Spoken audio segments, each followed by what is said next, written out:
Hello, good afternoon and welcome to Racing Post Live, brought to you by the Betfair Exchange for a very busy Saturday indeed. And we're going up to the north for Kelso and Doncaster with a bit of Newbury in between as well. My name is Ross Brierley, stepping in for Dave Orton, who's off being, well, Dave for an afternoon, I'm sure. But we've got a fantastic lineup of races for you, just the 9 of them to get through. Plenty of potential improvers as well. We've got the Morebattle, of course, and the Premier Hurdle and Chase over at Kelso, the Greatwood at Newbury, and the Grimthorpe Chase at Doncaster as well, taking centre stage. This is live and interactive on YouTube and Facebook, of course, so like and subscribe to the stream, get involved on the chat, and let us know what you're backing or laying, of course, on this afternoon's racing.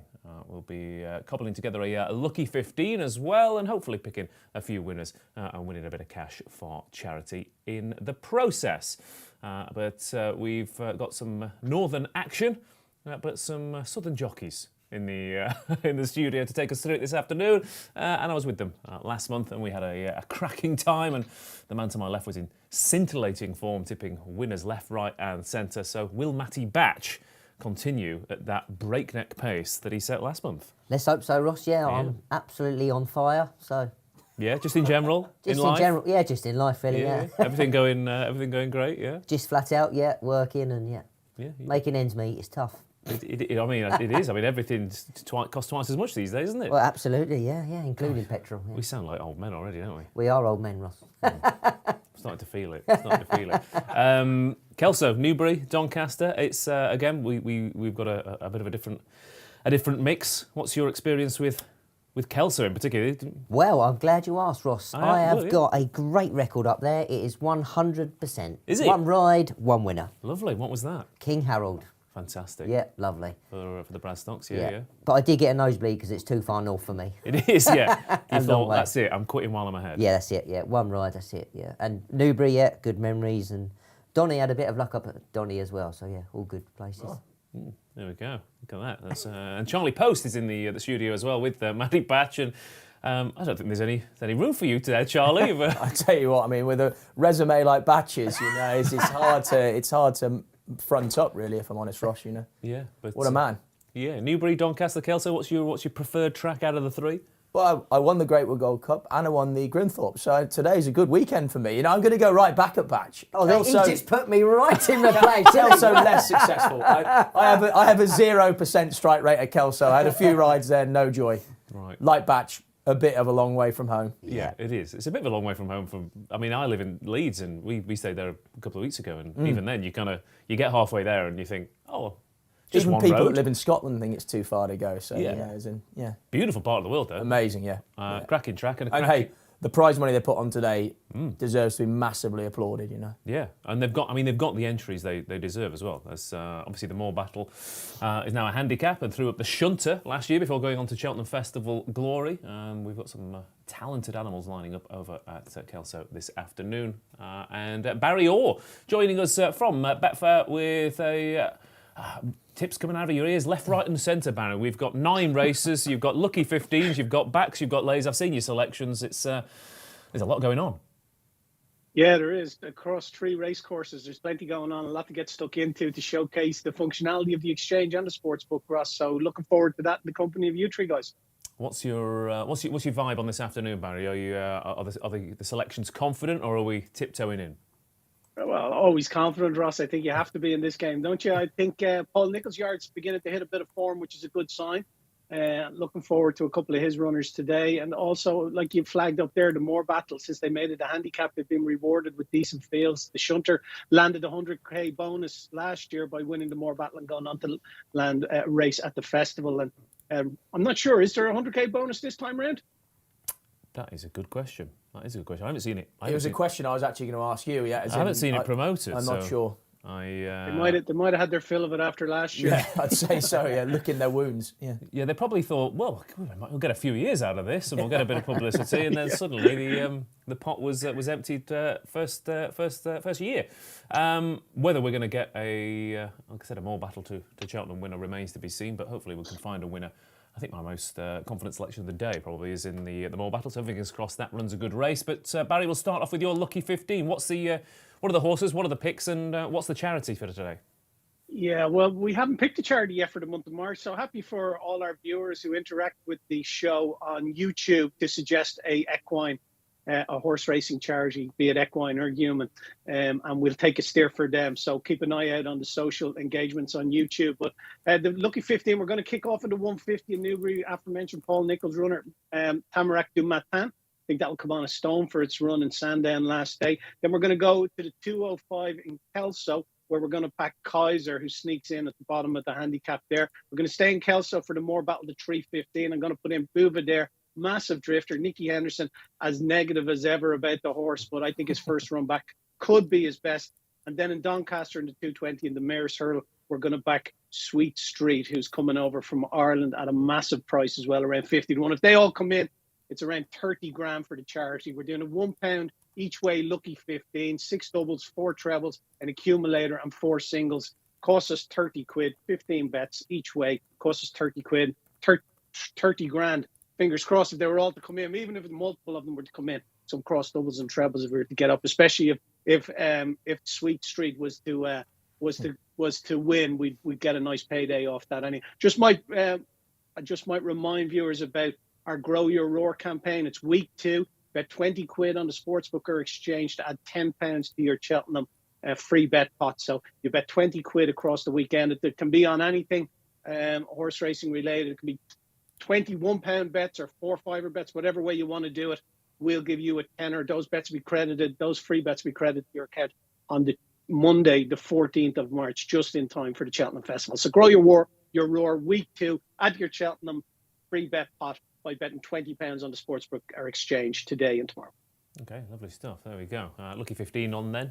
Free bet pot starting to build, and we kick off over at Newbury for the 115. The first race of the day is a veterans handicap chase over 3.25 miles. Cordo Rico, a little bit weak in the market. It was a little bit shorter this morning, but still top of the betting for the Thomas Gretton team. Indy 5, Prime Venture, Christmas in April, and St Xavier, all single-figure prices with Manila Celebration and Encounter a Giant making up the field. So Barry, first selection on this first race at Newbury. Going to be fairly testing at all 3 tracks, I would imagine, today, and in particular over 3.25 miles at Newbury with the rain falling. What's your angle here? Looks like it, Ross. I'm going to take on the favourite, Puerto Rico, around the 9-4 mark. I thought his run in Chantry House, he was lugging to his left all the time. He hung all the way up the straight. He's a difficult ride. They're putting a £5 claimer on him today for the first time, Kieran Buckley. While he's a very promising jockey, I think this is going to be a very difficult ride for him. He pulled up in the Grand National last year. He's had 3 runs this season. He's already pulled up in Cheltenham behind Vienna Court. That run behind Chantry House in the Cotswold Chase wasn't a bad run. But I just think at the price and knowing that he's a difficult ride, especially on this heavy ground for the £5 claimer, going to take 50 quid out of him at 3.55. Have to be your price taker here, please, Charlie. And our liability there about 125 quid. So we're taking the field against Puerto Rico in the Veterans Chase. Okay, very well. Taking Puerto Rico on then. We'll be over to Newbury in just a second. Batch, you were nodding your head there when Barry was saying he's taking the fab on? Yeah, I'm the same sort of thing. You could probably give a few of these a good case. I know Charlie fancies an outsider. Christmas in April, stepping into veteran company. All these form. He won a Sussex National, but I like Prime Venture. I think he's got a good chance. Won the final last year. Loves the ground. A doer stayer. And I just think he's got a great chance. But it wouldn't be surprised if any of these, as we alluded to earlier, Ross, we're all getting old. It all depends what sort of mood we wake up in the morning, how we feel. It's the same with these fellas. So, yeah, but Prime Venture for me. Okay, Prime Venture it is, who is an 11-year-old. Again, usually a half-decent angle of this is to back the younger horses in veterans chases. I mean, I'm just wondering about the chosen charity. Maybe we just put Batch up as the charity for March. I mean, I would accept it. Things are looking bleak right now. Help the aged, perhaps. I mean, Prime Venture I can definitely see. My only concern was he only ran a week ago at Chepstow and in heavy ground and whether it might come a bit soon. I couldn't really find the angle. Manila Celebration that my brother rides, I mean, he and Katie Price could do with a winner, but this horse has been a good servant. Tongue strap on for the first time, and like I say, the ground might be slow enough, but just a shot against the field. Okay, they're off from racing the Nat Newbury for this 115 this opener. I thought Indy 5 had a little bit of a chance, mainly because, again, how many times have we been in here? Jensen said, regardless of the trip over fences, especially in conditions like this, Make the running. you just want to make the running, don't you? And Indy 5 is doing just that, going on from St Xavier with Christmas in April back in third. The favourite Cordo Rico is held up dead last, and I'm sure that's going to have obviously the market will start to adjust even as they jump one fence, Barry. Obviously the in-running players, it's all well and good having an opinion pre-race, but it can change very quickly, can't it, on the exchange? Yeah, it's adjusted just in favour of the front runner Indy 5. He's come into 5-2. The pre-race favourite Puerto Rico is 830 in running. Prime Venture 8.4, but Indy 5 shortened significantly from a Betfair SP of 5.2. He's into just a little over 2-1 now. And is that just from people reflecting on that he's making the running and the favourites dropped out? I would say so. Yeah, Yeah, those two things. Yeah. I mean, the amount of times you see, a very sharp move just before the off, and you think, oh, where's that money come from? And then you look up at the screen, oh, he's lining up in front. We know exactly what's going to happen here. I mean, David Dennis had a winner as well, yesterday no win since 2018. Yes, yeah. And it's asking a lot of this track to pass every runner. For sure, yeah. Over 3.25 miles. And do you want to look at the speedometer there, Batch? What are we looking at? It's got to be 30. I've not even looked at it yet. No, it's 27. Never been lower. Between 27 and 32, isn't it?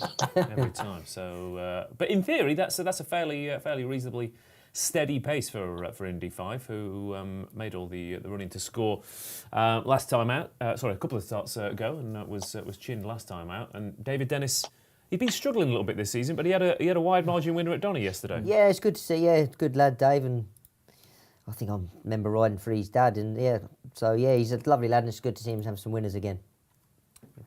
It is Indy 5 setting out in front then. St Xavier is back in second. Again, the market has adjusted to both of those, have shortened up because of their early positions. That said, in contrast, Christmas in April is quite the opposite. Yeah, he is travelling strong the second, yeah, almost over racing a little bit. Yeah, but they all run like that, don't they? The Hobson runners, they're never held up, that's for sure. No, Hobbsy just said gets them out there, and Bradstocks were the same. They said if you keep out in front, keep out of trouble, and then go there, they make them pass you. Yeah, the lay on the favourite. So what price did we lay him at, Barry?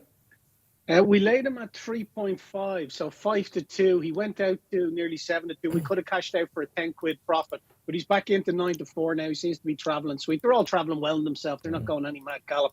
Nothing seems to be sending out any distress signals just yet.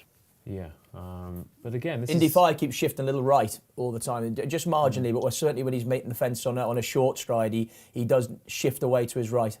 Yeah, but let's have a look. Did he didn't necessarily have any of those comments when he won at Doncaster? No, I've not seen him do that much. I mean, interesting that Stan Shepherd, I think it's the first time Stan's ridden him. I know the owners quite well, and they thought that Jack Andrews had got a really good tune out of him. He'd won on him, and then he was second on him last time out round Catterick. So far so good. He's jumped well for Stan. Just have a look. He did win here back in 2018. Made all hit 12th in command when jumped right 3 out. He can miss the odd fence for sure. Yeah. He definitely can Indy 5. But again, if you're going to miss the odd fence, Batch, better to lose a length when you're a length up rather than 5 lengths down, I guess, in these conditions. Exactly, yeah, because then you've got more ground to make up. As to say, he just, when he does meet it short, it's half putting himself right, Charlie. And yeah.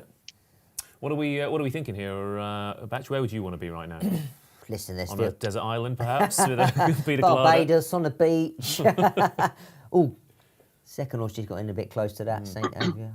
Yeah, Prime Venture's, yeah. Prime Venture's not jumping fantastically well either. He's just niggling a bit wedgy as well. He's having to squeeze him. Yeah. Ben's having a good ride at the moment off Manila Celebration. He's travelled well so far, jumped well. Yeah, absolutely. Yeah, he's there. He's come in significantly in running. He's into nearly 3-1 now, Manila Celebration. I need a Betfair SP of 11. Yeah, that's no great surprise given his position. He's come tumbling on the weights. He's obviously a regular around Aintree, isn't he? Yeah, he's won a few races on the Mildmay track there. Ben actually came off him in the National last year, but he's been a brilliant servant for Katie Price, and like I say, he's in a lot calmer waters today. I mean, this is not a strong contest for a veterans chase. Christmas in April, checking out very quickly. He stopped very quickly there, didn't he? He was travelling and then just He's Prime Venture about to do the same by the looks Yeah. of it. And favourite travels well. Now Puerto Rico, he's into 7-4. So we're pretty much down to 5 then. Indy 5 Manila Celebration, St Xavier, the favourite Puerto Rico coming into the mix. Encounter a Giant's not completely out of this either in the orange and black silks for Alistair Ralph and Alex Edwards. Again, if you just back the youngest runners in Veterans Chasers, you often do pretty well. Making a sweep and move now in the Jadon. Yeah, Puerto Rico's trying to go down the outside. Indy 5 though still in front. A couple of St Xavier missed again. Yeah, so missed the last couple. Encounter a Giant, but Indy 5 still travelling well. Call it, Charlie. Where would you want to be right now? Indy 5, Stan Shepherd, I think he's got into a really good rhythm, had an easy time in front, and I think he's the one they've all got to beat. Okay, Indy 5 then has had an easy time in front. Manila Celebration coming off the bit. St Xavier dropping away. Puerto Rico looks the biggest danger. Indy 5 now, 10-9 on Ross. Indy 5 the favourite traded evens at one stage. That's fairly remarkable given he's always had at least 4 horses in front of him. Cracking jump there from Indy 5. David Dennis, like I said, had a winner yesterday at Doncaster, and he might well have another winner here because Indy 5 has dominated from the outset. They're like buses, Ross. They are indeed, yeah. Indy 5 just steadied into that one a little bit. St Xavier, Manila Celebration, but nothing's changed position at all during this race. He's still in front, Indy 5. He's not exactly slowing, or if at least he is, then everything else is slowing as well. Indy 5 just needs to jump these fences to score. Indy 5, St Xavier's been in second throughout and remains in second, but Indy 5 is just having to be kept up to his work here. St Xavier, Manila Celebration, Puerto Rico, Prime Venture running on again, yeah. Given Might nick a bit of third, I think. Well, he stays 4 miles, so he's obviously staying on at the death. And again, Could front runners, over fences, in staying chasers, particularly at tracks like Newbury, are absolutely bomb-proof. And Indy 5 has bolted up here, but won by half the track. And they're going to struggle to keep him in shot here. He's won by the best part of 8 or 9 lengths there from St Xavier, who's just going to hold on for second place. And Prime Venture has come on far third. And Barry, like I said to you just as they jumped off, in fact, front runners, staying chasers, bad ground. It's a gold mine. It's where you want to be, isn't it? He did shorten significantly. He had a Betfair SP of 5.2. He was 11-4 and into 5-2 after jumping the first 2 fences. The only horse that traded short in running was Puerto Rico. We said turning into the straight after jumping the cross fences. He traded at 1.90, so 10-9 on. There was 12 quid, 44 quid. There was 737 quid traded at evens on the favourite. So whoever was watching that was watching a different race to us. But just as he turned into the straight, just before the winner kicked, he was travelling well, the favourite, but could never put it up to him. But again, I mean, the amount of times your eye... I think some points you're watching it with some people, he's travelling well. And you think that's as if that's the only thing that matters in these races, Batch. Yeah, look at... What was Brendan Powell, absolutely travelling well, and then all of a sudden just out of shot, gone. Yeah, them veterans can do that. They sort of... And as well, you can sort of get led in, especially over 3 mile early doors. They're all travelling really well, and all of a sudden they can just hit that spot and they're gone. Indy 5 then, your winner in the opener at Newbury, and a winning lay there, Barry, as well. Sorry? A winning lay, Puerto Rico, well opposed. A winning lay, yeah, we did, Ross. Yeah, we took 50 quid out of him at 5-2, so we had the field running first at 2-5, so got off to a winning start for the charity, 50 quid. Yeah, and immediately your mind goes, I should have laid him for a place as well. That's what always... That's greedy, Ross. That's very greedy. Terrible. It's a terrible trait to have, that, Barry. Greed, isn't it? It's a horrible, horrible trait to have, especially when you're a punter. I mean, I'm usually bearing in mind, my best bet later is going to be something around 6-4 to finish in the first 4 or something. It's going to be... you love your place markets, don't you? You love them. Yeah. I think the value's there. I think everyone is so focused on what's going to win. They don't necessarily see the value. There we go.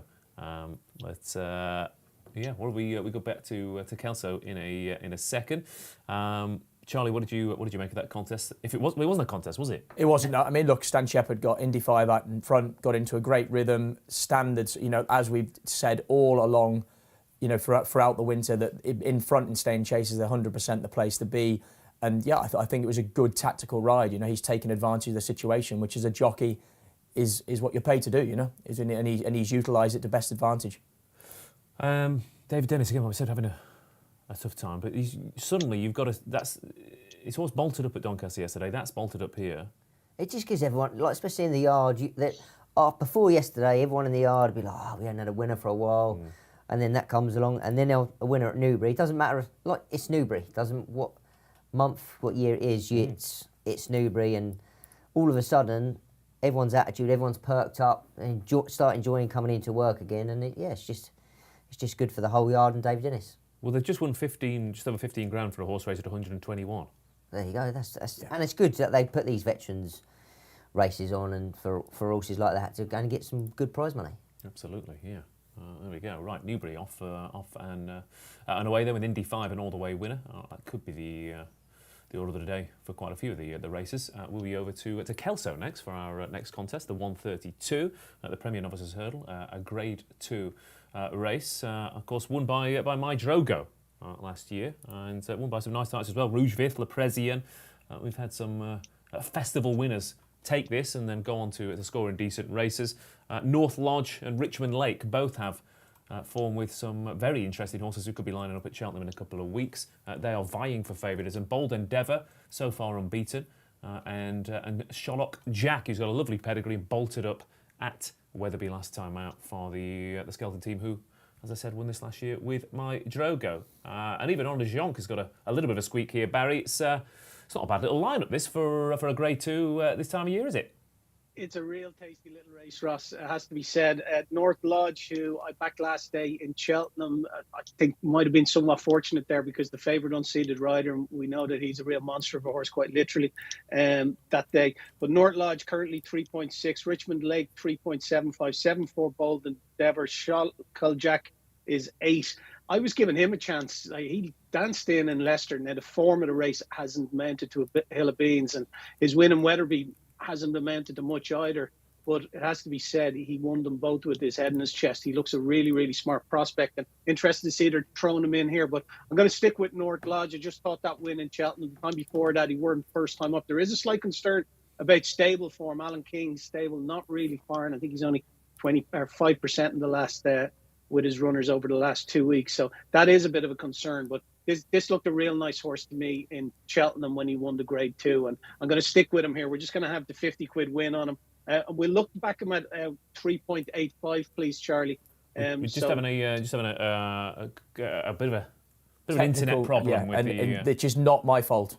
I just want to get it out It's there. quite all right, Charlie. We'll get back to it. Don't worry about that. But everyone out there knows what we're doing. We're having 50 quid. I can actually do it here my end. So there we go. If it doesn't come back up, just give me the nod and I can do it my end. Thanks, Barry. I think someone has stolen the router from outside. I think the Wi-Fi extender has gone down in the building. This is what happens when you put the Wi-Fi in my name. Yeah, that's what happens. It was doomed to fail from the very beginning. Okay, so Sherlock Jack then for Barry and No, North Lodge for us. Sorry, North Lodge. Sorry, North Lodge. You were interested in. You thought Sherlock Jack could have a chance, but North Lodge. An honourable mention to Sherlock Jack. Yeah, just the form of his races. He hasn't been beaten much, but he's been really impressive. Okay, North Lodge then. Richmond Lake, of course, got John Bond form. Yeah, good form. I think it definitely concerns the first 4 in the betting. I do like Bold Endeavour. 2 wins at Sedgefield and Wetherby. Step up to graded company first time. Laura Mongan, the last 12 runners, I think she's had 5 winners. So she's absolutely flying. And I think it will be, if she wins this, it'll be her first graded success. So it'd be nice to see her win. North Lodge, a winner at Cheltenham last time. But yeah, I'll just... Bold Endeavour for me, and Laura Mongan, I hope she gets her first Grade 2 success. What do you make of this, Charlie? We've got North Lodge, who's... Yeah, I mean, it would have been interesting to see, obviously, Hillcrest stand up last time out. But he could do no more than win, and he looked like a horse still very, very raw. And, you know, once he asserted late on, I thought he won comfortably, if I'm being completely honest. Balco Coastal, could have a leading chance in the... He could. Ground would be an interesting one now for North Lodge, just from a point of view that he is a presenting, and often they don't love really testing conditions. So that would be an imponderable for me. I'm with Batch, Bold Endeavour. He's an expensive point-to-point purchase. I think he cost 180 grand out of Dennis Murphy's or someone, and he's had a perfect start to his rules career. Big step up in grade, but big fan of Laura Morgan and their family-run operation. Yeah, they've had a cracking season, haven't they? Oh, massively. And it's not like I do feel a little bit up north at the moment. The jump scene is a bit there for the taking. Of course, isn't it? Yeah. But you've still got to go and win them. Yeah, and they've been very intelligent with the way they've placed their horses, and like they're a yard when the money's down. Yep. They don't often not draw, you know. But this is a chance for Laura. Like as Batch said, it's a better quality of horse in what we've seen so far. And like I say, had a price tag to boot. You know, he was an expensive purchase from the sales, and he's one of those. Then there's a few of them in there, isn't there? Scholar Jack, North Lodge, Bolden. That they could all be really, really talented performers, and we haven't seen the ceiling of their ability yet. What about you, Ross?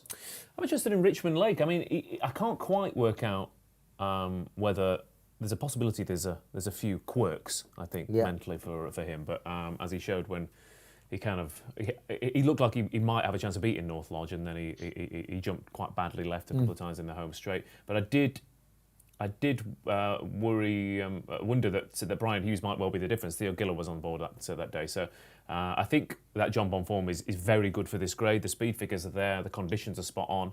I think Richmond Lake for me, personally. I could see that as well. Yeah. I mean, I just struggle to really see why he should be turning around the form with North Lodge. I mean, granted, North Lodge has to concede the penalty to him. Okay. Barry, can we just double check your selection here and your bet? We're having 50 quid on North Lodge at 3.85. Okay, very well, and we'll leave that to you for now, Barry, while we try and get the dial-up modem to go again. But they're going to have to get the old 56k Hypex modem to be plugged in, and we'll be ready and raring to go in a second at Kelso. We need someone to put 50p in the meter, Ross. I think we do. Yeah. If you can put 50p in the meter and just turn the talk back off as well, producers, that would be. So 132, then the Premier Novices hurdle here, Grade 2. North Lodge of Richmond Lake are vying for favouritism here. My Drogo, of course, won this last year and then went over to Aintree. Not quite worked out for him this season, but what will take the spoils this year? Richmond Lodge and Honor de Jonc taking off in front to set what looks like a fairly honest gallop here. North Lodge is settled just behind them. Bold Endeavour, unbeaten in points, bumpers and novice hurdles so far. Up in grade today, It's Good to Laugh behind those, and we've got Nelson on the wide outside. The unexposed Sherlock Jack is held up and only has one behind it, and that is Donny Boy, who, given his name, has gone to the wrong course this afternoon. Just hit that one a bit, Skelton at the back there. Yeah, it's interesting. Obviously, some of these horses, your North Lodges and your Richmond Lakes, have been tested a little bit more. You get a horse like Sherlock Jack, who's basically beaten horses who are vastly inferior to him last time out. It's going to be a different experience for him. Of course it is, and it's a better race. They might go that little bit quicker. He did jump that one a little bit better, so yeah, just he needs to up his game a little bit. Yeah, but Honor de Jonc has gone on to lead here at Kelso and take up the running. Richmond Lake has drifted out. He's maybe not necessarily too keen on settling in second behind the front runner, and unsurprisingly, Barry, about 9 or 10 points have been knocked off the front runner. Again, the in-running punters don't miss a trick with these front runners, that's for sure. No, they really don't. But there's a big price to be given at a Betfair SP at 25. It's into 17 now. Honor de Jonc. North Lodge is holding steady at around the 5-2 mark. Richmond Lake out to 5.0, which is 4-1 in running now. Okay, Richmond Lake just settling into to second place. That's all right. Gino's also in the mix. And what looked like it was going to be a contested gallop, Charlie, is suddenly Honor de Jonc has settled into a nice rhythm. Yeah, he has. Yeah, I mean, and Chester Williams has him racing in a nice rhythm now. You know, jumping well. Bold Endeavour tracking through Richmond Lake there as well.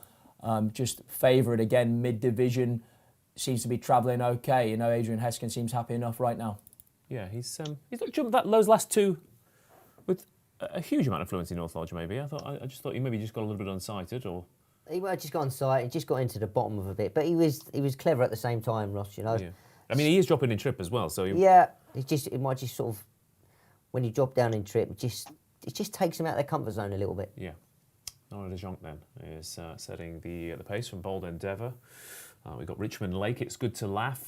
On the wide outside, Nelson. North Lodge now in about 6th position. That's all right, Gino, Sherlock Jack and Donny Boy at the back. Sherlock Jack, to me, Harry just seems to... taking him back all the time. I don't know if he's just that. He just missed that one as well. Yeah. I don't know if he's just doing a little bit too much on this ground. It's a stiff old finish at Kelso, isn't it? It's just yeah. might just catch him out at the end, I think. Yeah, he seemed a little bit, a work in progress, a bit raw at Wetherby, and it might well be that. Very happy with Bold Endeavour. Yeah, he's got a lovely position. Yeah, lovely position.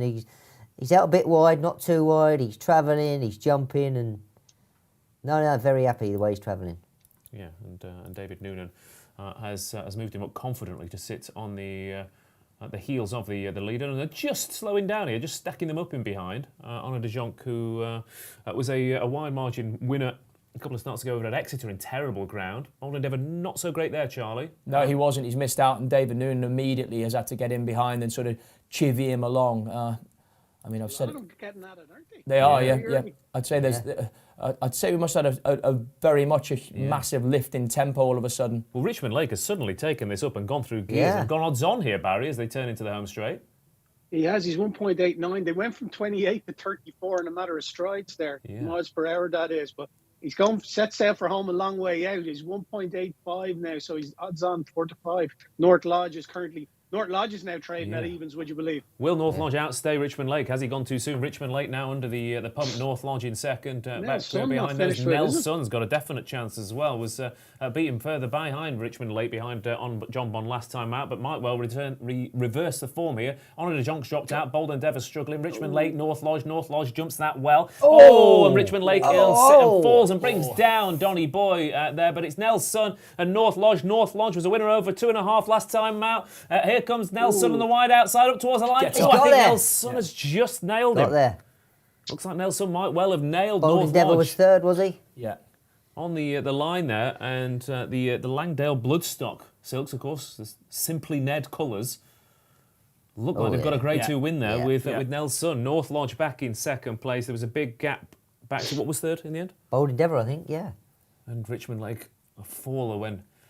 Shallow Jack emptied very quick. I just thought he was doing a bit too much too early, and he hit that. He looks a proper 2 mile, doesn't he? Hit that hill, and that was it. Yeah. But that was it. It was a funny contest, that, Charlie. It was the petrol was used at some very much so. I strange mean, like times. you say, North Lodge still to me looked like a horse very much.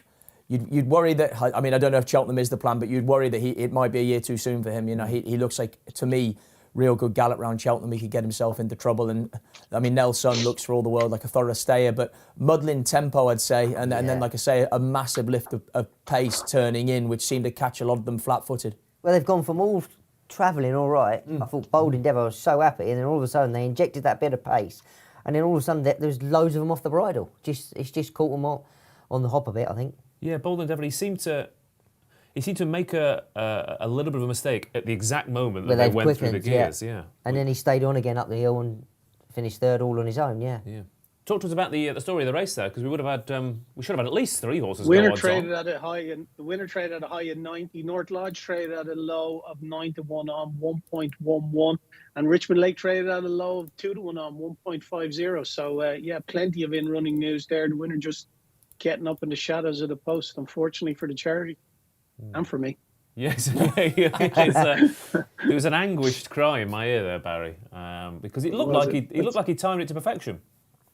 Yeah, he looked like he was. I don't know. I always felt once the winner came, the winner was one of the first off the bridle as well, but stayed on better than anything. So he's going to want to trip in time, I'm sure. But yeah, North Lodge, he's lost nothing in the field. He's carried a £5 penalty there for his win in Cheltenham, and it's still a good run. They're 2 nice horses, I'd say, the first 2. Yeah, absolutely. And Kelso form, the winner wins again at Kelso. Like you said, it's a long way to go, and you get the feeling the horses who do, and the trainers who do go there regularly, and the jockeys who do go there regularly, they know what it takes to win there. Very much so. I mean, I think it probably is a specialist sort of track. I mean, it's as Batchelor. No, not that either of us were there that often, but I mean, over hurdles, it's quite a tight circuit. Yep. You run downhill all the way down the back straight, and so you have to kind of have that bit of tactical speed to be able to lay up and be close enough, but then you really do have to see the races off, because it's a stiff old pull from the back of the last hurdle, and a long run in as well, Yeah. The Richards team won this with Glingerburn back in 2015, who actually went off 7-4 favourite for the top novices at Aintree that year. Do you think that'll be the route? I would imagine so. He definitely doesn't. I mean, he's not in the Supreme, is he? I don't think anyway. But I mean, you would say. I mean, Nicky Richards like a lot of the northern trainers likes targeting Aintree, and you'd have thought that was a natural fit for him. The only thing, again, would he want the ground to dry out too much if we had that sort of weather through the spring? I was going to say, I mean, it was good ground when he broke his maiden here. So so far, he's won in heavy. He's won in good. He's won in soft. He's pretty much anything. I suppose it just felt like he got caught in he was in top. He had to find top gear, and I mean he was strong at the line, as in. Would he get outpaced on good ground round Aintree in that quality of race? I don't know. Possibly. I mean, to be fair, Glingerburn, that's exactly what happened to him. But they still went, but it didn't quite work out for him. Yeah. So, Nelson, then, your winner for the Nicky Richards stable, beating North Lodge. They were a long way clear. And again, North Lodge, how good is... Would you step him up or step him back, or would you look at decent handicaps in time? What are you thinking? I just think today's race, it was, as Charlie alluded to, it was just very muddling. I think he would be better over a stiffer trip, and that would suit him. I'd step him back up in trip, a true test, and listen, I think if you'd have gone further, he might have come back at the winner, but they're two good stayers going forward, and I wouldn't, if they met again, you could probably see a different result. For North Lodge, you have to remember, I mean, he went straight over hurdles, didn't he? I think he was bought out of Sean Doyle's yard privately. The McNeil seemed to do that every year before he'd ran the point-to-point. So he'd have had a prep for a point-to-point, but it's only the third start of his life. There looks like there's stacks of improvement to come from him physically as well. Looks like a fine big horse. You'd have thought whether these festivals might come a year too soon for him, I don't know. But he just looks like a horse that is going to improve again massively for a summer. Yeah, I mean, he's 5 years old, isn't he? So that's it. You've got all the time in the world, and why would you want to go to Aintree, April, goodish sort of ground on that sort of track? You probably catch him out, and you might as well turn him out, get a summer on his back. He's going to come back stronger. If they want to do that, it's probably the best option at this moment in time. And he might make a nice, 2.5 mile novice chaser next year. Oh, wouldn't he ever? Yeah, exactly. Yeah. So, and given the year they've had with Edwardstone, I imagine they'll know what it takes to get to that top level with horses of that nature. So North Lodge and Nels Boy then go past together. Nels Boy takes the Premier Novice Hurdle up at Kelso. We'll be back for the Premier Chase and the Morebattle, and even more to come from Kelso. But we'll be over to Newbury in about 8 minutes' time. Hello to everyone at home, by the way. If you are watching, the likes of Chris Timms and Craig Johns and Paul Bakewell, the Mr. Tart, as he's now been he's been dubbed, with some exceedingly good tips. So good luck to that. Brilliant. Yeah. Very good. Lovely stuff, Paul Bakewell.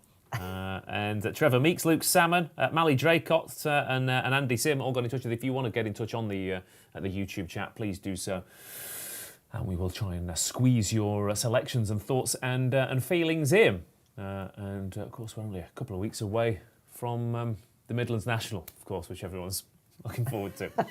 Something else in between as well. We'll be over to Newbury in a second. Then the 150, the Greatwood Gold Cup here, handicap chase, and a very competitive one, as always.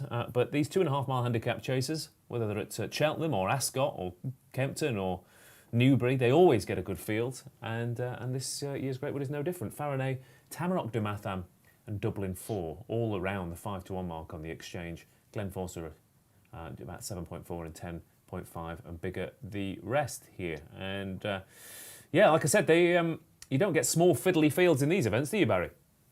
No, it's always a decent race, the Greatwood Gold Cup. Great charity as well. 5.7 Faranay, Tamarack du Matham 6.4.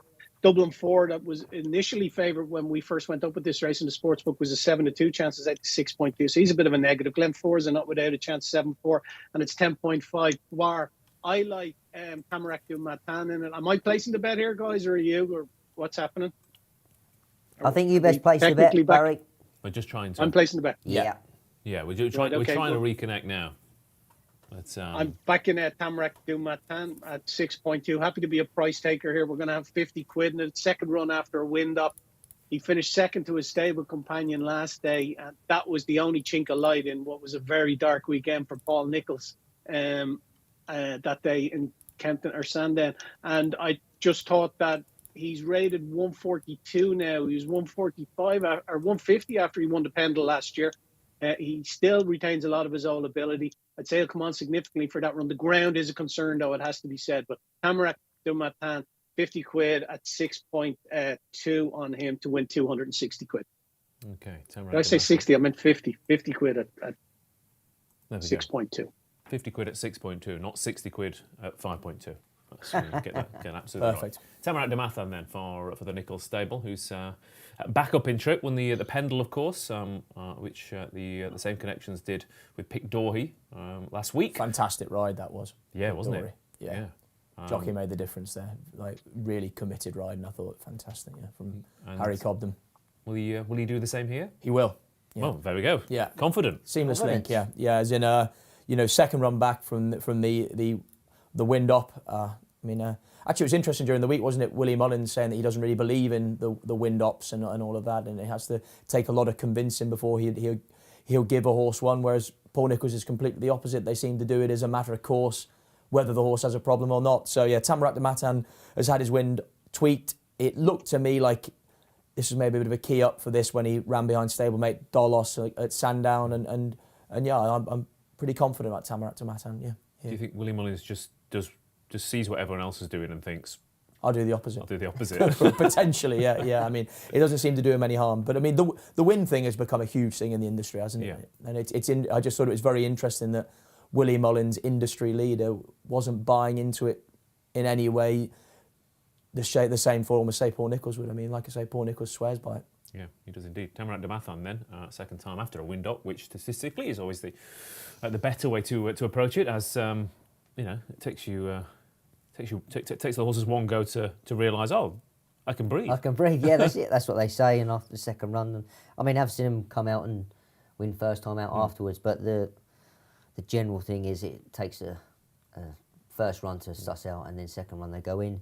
I like two the Tamarat Venetials. Damathans. Yeah, what are you going with, Batch? I'm going with Venetials, Foreignet. Okay. Won readily at Sandown. Step up in trip next time. Didn't suit. They've stepped back down in trip. And I think that's going to help him immensely. Moolah Gold, I think's well weighted with Jack Andrews claiming the 5 off as well. So it'd be interesting, a little each way for a Moolah Gold. But for me, yeah, Deutsche and Venetia to... Okay. Venetia just dropped off a little bit. Yeah, I was about to get back to winning ways. 10 days. I mean, it was She had always a winner going to happen. yesterday at Donny. Yeah, she did. Yeah. Who'd, come off the back of a big absence, which Yeah. is her style, isn't it? I guess. Funny one, Fahrenheit, because it keeps getting priced up in the market as if it's going to be another long press or the 2 miler whose name's just gone, who ran in the Kingmaker. Barry. Come to us in a minute. Yeah. The 2 miler who ran in the Kingmaker. Venetia Williams. It's hard to pronounce. Brave Shashka. There we go. Brave Yeah. Shashka. I answered my own query there. What a terrible quiz show that would be. Yes. A lot of them have gone through the ranks and progressed. And Fahrenheit keeps getting priced up as if he's going to be one of those as well, but he's a bit in and out. Yeah, he is a little... I mean, but I'd say that was more the step up in trip last time. Okay. I think now they've realised perhaps he's not a stayer. Bring him back. He might have a little bit of toe, which will suit him round here, I think. Do you think they stepped him up just because they thought, well, he loves Sandown, we'll just run him whatever they can find at Sandown? I think you've run at Sandown, sometimes you can sort of get, again, led into, if you win at Sandown, that finish that there, you think, oh, you might stay. But actually, when you do step him up in trip, you might say, do you know what? I don't think we're stepping back in trip, and just catch you out a bit, Sandown. Just because you've got that big hill finish, you sort of presume that they are going to stay, but sometimes they don't. I mean, we're saying he loves Sandown. He's not really had a lot of chances elsewhere, has he? No. It's kind of saying you love it after the second day. Yeah. It's a bit early for that. Yeah, exactly. Yeah. You need to go out a few more times before you really make your mind up. Yeah. I mean, people say I'm a great fullback, but I think I'll be like Messi up front, but I've never been tried. Well, one day, Batch. I don't think so. This could be a late in life resurgence. I mean, you've been talking about your veteran status all show so far, so I mean, maybe you're a lost talent to the veteran football world. Definitely. Yeah, it's football lost, racing gained with Mattie Batchelor. That's debatable. Paint the Dream, I thought was very interesting here. Yeah. For Fergal O'Brien and Conor Brace, very well handicapped, but off the same mark as when he won at Chepstow. He's got course form here. He loves the conditions. I thought this was a little bit easier than the races he's been contesting over this trip. I thought he had a big chance. He travelled well at Wetherby, didn't he? As in, before flattening out. And I can definitely see Paint the Dream and the angle of that for sure. Yeah, and he should, in theory, be fairly prominent as well, which I think is key. He's currently lined up in about second or third, but he stays the trip. He likes the ground. He likes the track, and he's only 8 years old, but he consistently runs in these decent races. Albeit, another yard that got a little bit quiet. They have, yeah. Further O'Brien. Yeah, I was just thinking that when he had his last winner, he's just gone a bit quiet. How much with the run to form percentage on the Racing Post, do you buy into that, Ross? It's usually a fairly good guide, I think. Because he's still at 61% run to form. So I mean, because winners, it's not just winners. I was going to say whether we're just seeing that the horses were well handicapped, they've all gone up through the ranks, and they're actually still running solid races. They're just of marks where they can't capitalise any longer. I mean, it sounds like this has been a bit of a plan for Dublin 4 as well. That this has been the race that the whole season's been targeted around. So for that reason alone, maybe they do feel this horse has got more scope in his marks. So the horses are running okay. So it's maybe not a negative. Yeah. Would we give Kaluki a chance? First time blinkers. I think it's a good addition. He's ignorant to jump. Yeah. When he won at Doncaster, at no point did you think that he was actually keen on any part of the game. He still managed to win, but. And this track is a good track, I think, for an ordinary jumper. Like, you get plenty of time. They're big fences, but they're very well presented. You get into a good rhythm. Well, I mean, full start here. He's a bit, his stablemate Zanza can't jump a fence anywhere else apart from here. Yeah, exactly, yeah. So it might well be. Newbury 150 then. We are not jumping off in that line, so I'm not happy at all. So, Barry, can we have a market update and just confirm your bet in this race? I'm on Tamarack du Matin. He's into 5.6 now. We backed him at 6.2. It's 6-4 Fahrenheit, Dublin 4-6-2, 7-2 Glen 4 is a 9-4 Paint the Dreams. He had been 15 and they're off here now. Second time of asking.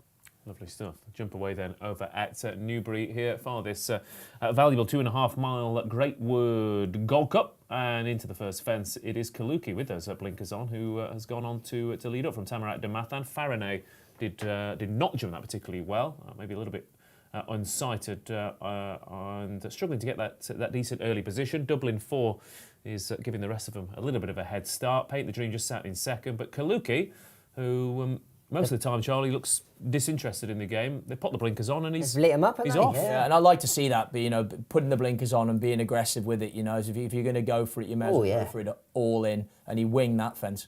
Yeah, I remember. I think it might have been Kate Tracy when she was in here saying, there's no point putting headgear on to sharpen a horse and then throttling it out the back. Yeah, I completely agree with that. As in, like, you're trying to make positive change, and it's so like I say, if we want to wake the horse up and sharpen him up, let's be aggressive with it, and that's what they're doing with Kaluki.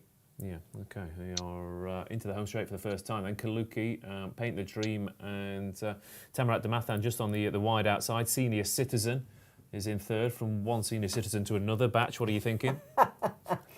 Yeah, Cobden's travelling well. Deutsche was just niggling a little bit early. He just looked like he was just sort of struggling to go to pace, but I think Tom O'Brien's just sort of steadied him up a little bit, and he's getting back there on the outside and travelling up there and jumping well. All jumping well, touch wood.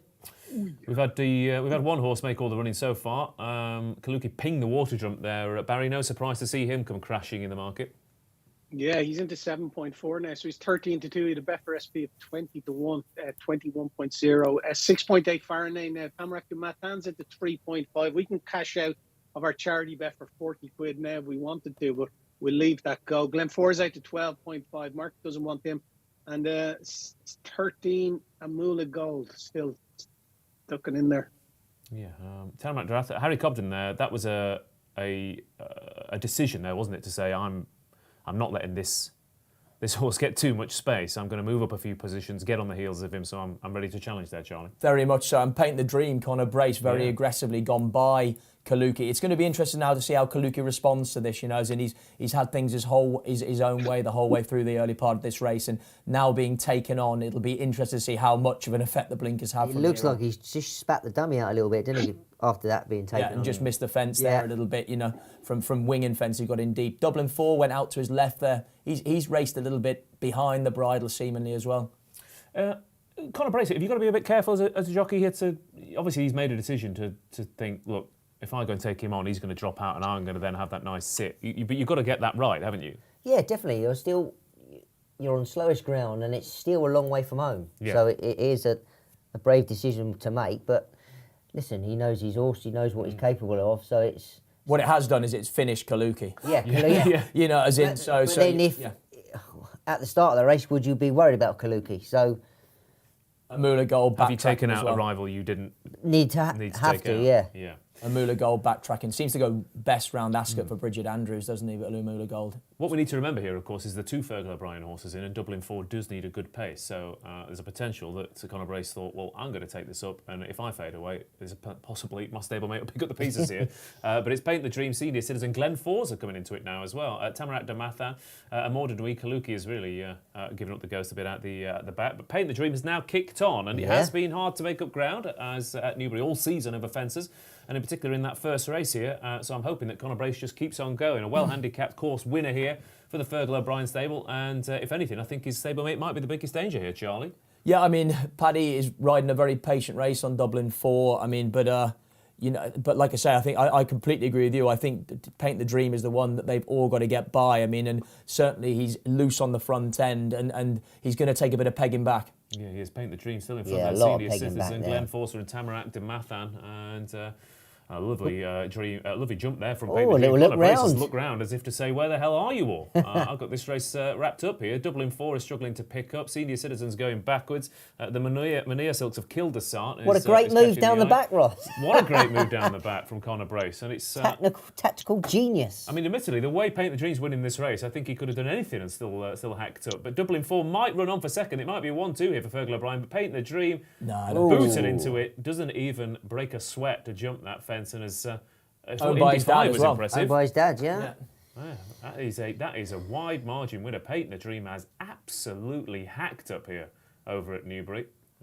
Again, the cameraman's struggling to zoom out far enough to get the rest in. Paint the Dream has won by a fair old distance there. Tell me, what mark does Paint the Dream end up after this? You know, he's 147 there. Well, where the English handicapper's going, he'll probably drop him £5.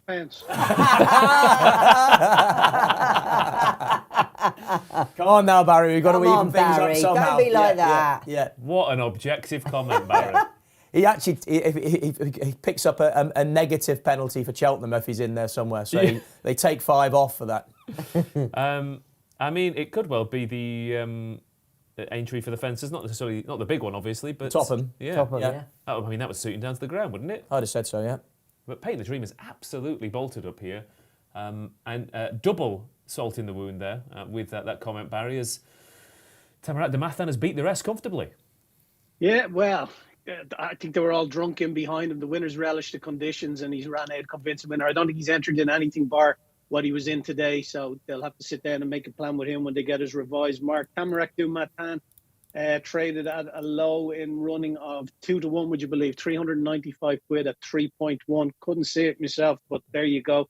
Kaluki, who made a lot of the running, traded at a low of 6.0 in running, which is 5-1. No real in running story there, Ross, as you can imagine. Given the way the makeup of the race, it's over from turning into the straight, really. Yeah, the running story was that it's very rare that the price that I put in to get my money back on Betfair gets matched so early, because Paint the Dream has had that race sewn up. Like you said, great. It was. I said to you as he made that move, you've got to get it right, and I mean he got it bang on. Yeah, as you said as well, I think he could have made that move any time. He's won with so much in hand. He could have turning into the back straight. He's just done it easy. As I say, Barry said they've all looked drunk behind. He's made them look very, very moderate. Yeah, he has indeed. And yeah, like you said, Say the runner-up gets a bit of good ground at the spring festivals, and he's a horse to be on the right side of. I think he struggled in that ground, Barry, and you could just see. Yeah, he did.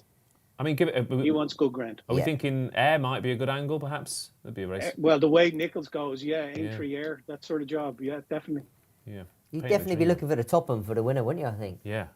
Well, the owners, I'm trying to think of the horse, they finished second behind Live Love Laugh with a horse last year, didn't they? Am I? Yes, they did. Yeah. What was it? I knew that was going to be That's the question. It wasn't Pink Eye Pedro, was it? Or was it? Yeah, it was. It was Pink Eye Pedro, yeah. So, I mean, they've got an obvious chance with this horse. He's going to go. What do you think he'll get? I mean, he's going to get lumped with it, isn't he? I mean, like I say, I mean, if you're looking at it, I mean, he could end up weight 160, which would be absolutely ridiculous, wouldn't it? do you know what I mean? As in, like, but in theory, I mean, I'd say plenty of these horses, like Barry said, Tamarack de Matan hasn't gone on the ground, and I would say that's a case for quite a few, and also horses that have had busy seasons. And yeah, I mean, if you'd have thought surely 7 is sensible. I mean, I just don't think you can buy into thinking that he's actually worthy on performance of that being an actual literal 20-length demolition. Well, because otherwise, you know, he's up to Grade 1 company. That's what I mean. Topper, Exactly. In theory, he should be going for the Ryanair or something like that, you know, which is... Yeah, which is fairly ludicrous when you think about it. But that said, you know, he might. He's got a good record at Newbury. We might be looking at him in the Denman Chase next season. Exactly. Yeah. Who knows what's going to happen? Hate the Dream is absolutely bolted up over at Newbury Over Fences, and that is 2 horses who have barely had a sniff of a rival in the home straight, in particular over at Newbury. We won't know what happens for the rest of the races at that track, as we've got Kelso and Doncaster to get stuck into from here on in, but. Front runners dominating over at Newbury, over at Kelso. That's where we're going next. We've got about 4 minutes to go before their next race. So let's go over here for a competitive little handicap hurdle here. 2 miles and 5 furlongs the distance for this valuable contest. Famous Bridge is a fairly strong favourite here for Nicky Richards and Brian Hughes. Elvis Mail and Kaiser are single figures as well. And Wild About Oscar One Night in Milan also shortened up a little bit. And we don't often agree with our bets, Barry, but I think we're both quite keen on the Willens runner here. Kaiser, yeah, I fancy Kaiser. Famous Bridge, who unseated last stage, your favourite though, you correctly point out, at 3.47 Kaiser. Elvis Mel is 7, 11 Wild About Oscar One Night in Milan, the same price, 13 Nagolo, 11.5 Aurora Thunder. It's a really competitive race. 2 non-runners, Native Fighter and Hard to Steal Out. But yet Kaiser, I thought it was an ordinary race now. He won last day, in fairness, over 3 mile 2 at the track. But he won that by 15 lengths. He was off 106. He got raised to 115. But he has form running off a higher mark than that. So he could still be fairly handicapped. He finished second in a per temps qualifier off 120, just got nutted in the shadows of the Poste last year. So there's reason to believe that 115 is still not too harsh a mark. He squeezes in at the bottom of the handicap, which I like to see. Craig Nichols, and he's got form on soft ground. So I'm going to have 50 quid win on him. He's currently 6.8. So we're going to have 50 quid. Just happy to be a price taker here in the exchange. 50 quid at 6.8 wins us just shy of 300 quid. Okay, there we go then. Kaiser it is for... 50 was that, Barry, sorry? Yeah, it certainly was, yeah. At 6.8, yeah? Yeah. Perfect. There we go. Oh, you're back down them, okay. Yeah, happy I'm days. back on, yeah. Well, we've 100 quid in this because I've just had 50 on it as well. Oh, sorry, mate. Sorry. No, leave it. I'll get out of it as we go through the race. I'll get out of it. Don't worry about that. It could all be for luck, Charlie. Yeah, exactly. These things happen for a reason. I'm a firm believer of that. Yeah. Yeah, we've all made that mistake. The double click is definitely a problem. But Kaiser and Elvis Mail then are the main challengers for Famous Bridge. Yeah, I agree. I mean, pretty much Barry's said everything I was going to say about Kaiser. But he jumps, he stays, he likes the track, he likes the ground. He's well handicapped. He's potentially ready to peak as an improving 7-year-old handicap hurdler. Charlie, what did you like? I've gone for another horse that likes the track. One Night in Milan. Keith Dalglish in excellent form, both codes at the moment. And I don't know, I just have a sneaking suspicion whether this sort of race day for Northern Connections has been a plan in the making, you know, as in, like I say, he seems to excel around here. I think he's won multiple times round Kelso, and there was a bit in the Musselburgh run the last day. He's only beat 12 lengths to show that he was sort of coming back to sort of peak form. He's down another 127 today. Sean Quinlan on board, which again is a major plus. Been riding excellent, and again bearing the fruit of that northern move. I think he was over, he's nearly at 50 winners for the season again. So yeah, One Night in Milan for me. Okay, the well-handicapped One Night in Milan, who does have course and distance form, then is Charlie's selection. Batch, 2 for Kaiser, 1 for One Night in Milan. What are you going for? Elvis Mail for me. Another one who likes the track. Been running over too short a trip last time, finished second. Again, step up in trip will help this horse. Does both codes, chasing and hurdling. And yeah, I just thought Elvis Mail for me as well. Okay, there we go. Elvis Mail it is then. They're almost ready, so it's almost time for a little less conversation, a little more action. Here it's very good. Kelso. You know, I just want you to know that at least if you mention a horse for at least 30 seconds while you're talking, I'm not listening. I'm thinking. No, of a you're joke. thinking of Yes, yeah. very good, yeah. So it's a problem. I'm trying to get it fixed. But they're ready then for this handicap hurdle. Kaiser's been well backed here. Again, the in-running fingers ready for this potential front runner here, Barry. It looks like. Looks like it, Ross. Yeah, he's into 6.0, but Famous Bridge very strong at 3.0. So he's 2-1. He's a sub 2-1 now as well. Okay, Famous Bridge has shortened up. Kaiser House has shortened up. Elvis Mail for the Alexander team is held up wide with Wild About Oscar. Be interesting to see where they challenge as well. Of course, the winner came wide. Richmond Lake hung over to the rail, and then North Lodge took over from him and hung over to the rail, and the winner came widest of all last time, Charlie. Yeah, he did. And I mean, if we're going with that, Harry Skelton has made a marked move to line Wild About Oscar up wide as they come to jump the first. Yeah, and off in front, it is 190 Milan from Kaiser, who's in second. Elvis Mail, maybe just taken a little bit by surprise by 190 Milan kicking off at that pace. Flash of Steel is also at the back, and we have Democratic Oath on the heels of the leaders as well. Tucked away down that inside rail is Ngolo. On the wide outside of Ngolo is Wild About Oscar. We've also got Aurora Thunder in there as well. And Famous Bridge, the favourite, shortened up in the market there. Brian Hughes has got a nice sit in about sixth position as One Night in Milan has gone on to make this a test. Going a good gallop. Good gallop here.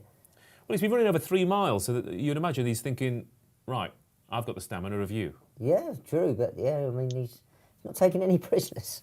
And bearing in mind the second won over 3.25 miles last time out, this is a bit of a going to be a bit of a test here, Charlie. Well, I mean, they're certainly shaping up to make it that way. But like as you said, quite rightly, you know, 2 strong stayers to the fore, and it makes sense for them to try and eke the stamina out of their rivals.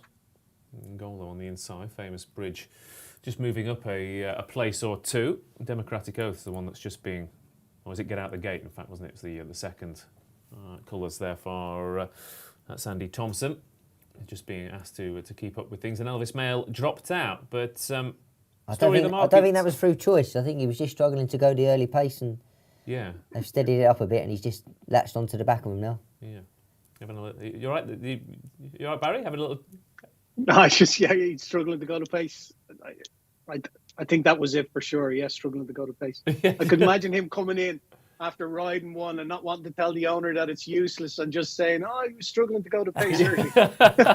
He's made a career out of that, Yeah, especially if they jump well, Barry.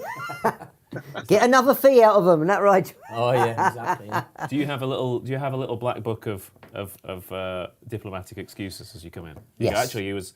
Don't open that can of worms now, Ross. This is an Pandora's box. It's an industry that's underpinned by excuses, isn't it? 9 times out of 10, the reason is they're not good enough on the day, but everyone wants an excuse. You know, we love an excuse in this industry. Yeah, what's the reason? We weren't good enough. Yeah.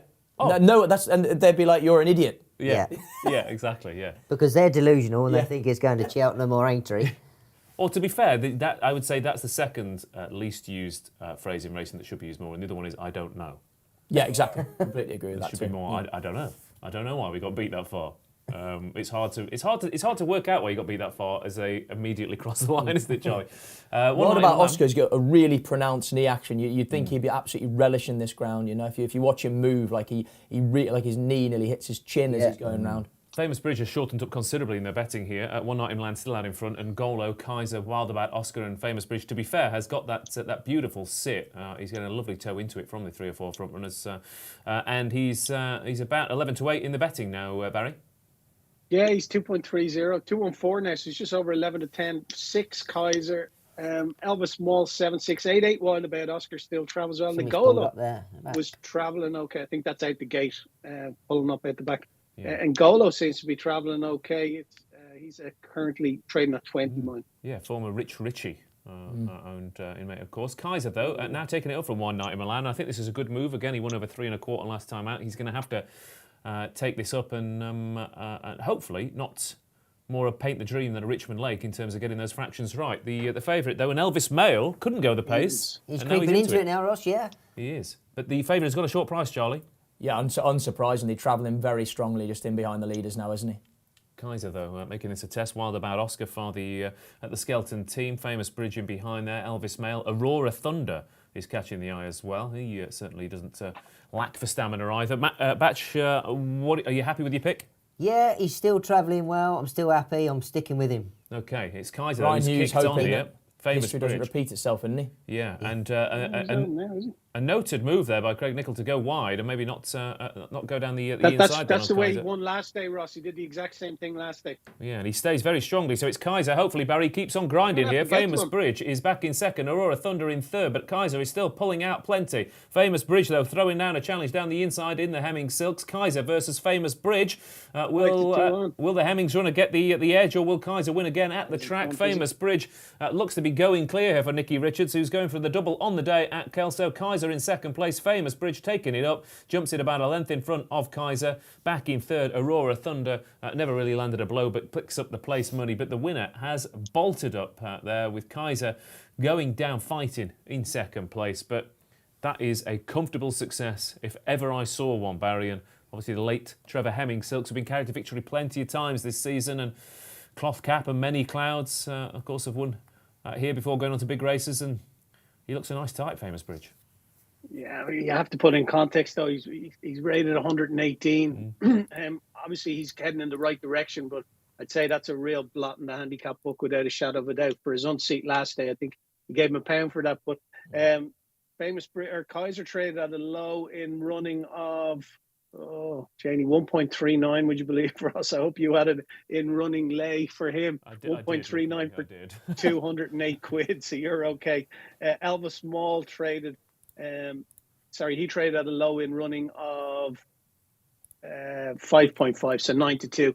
The first and second pulled well clear, but he's given the second a great ride there, Craig Nicholls. He's done absolutely nothing wrong, given it every chance to win, but he's bumped into one that's really well handicapped.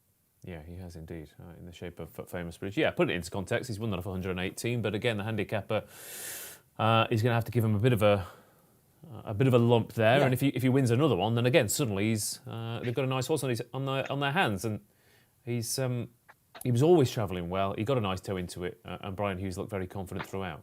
Without doubt. I mean, look, he travelled like a favourite, shouldn't he? So, excuse the cliche. I think Barry makes a valid comment. You know, you do have to context it that he's won a nice prize of 118, 13 grand to the winner. So they're going to be happy about that. He's probably going to go up 7 for that, do you think? You know, mid 125. Has he still got scope off that mark? I'd say he has, and he looks typical Trevor Hemmings horse, that he's got size and scope to be a chaser in time as well. So yeah, young horse on the up, with more mileage in him, I would say. Yeah, from the family of Tell Me Something Girl, who won the Mares Novice last year at Cheltenham and is favourite for the Mares Hurdle this year. So nice page. Yeah, nice page to go forward, and as Charlie said, he looks a good, promising chasing type for the future. Yeah, okay. And Elvis Mail couldn't go the pace at the start or the end. It was the middle. I was waiting for him to stay on a little bit better than that, and it was a little bit disappointing.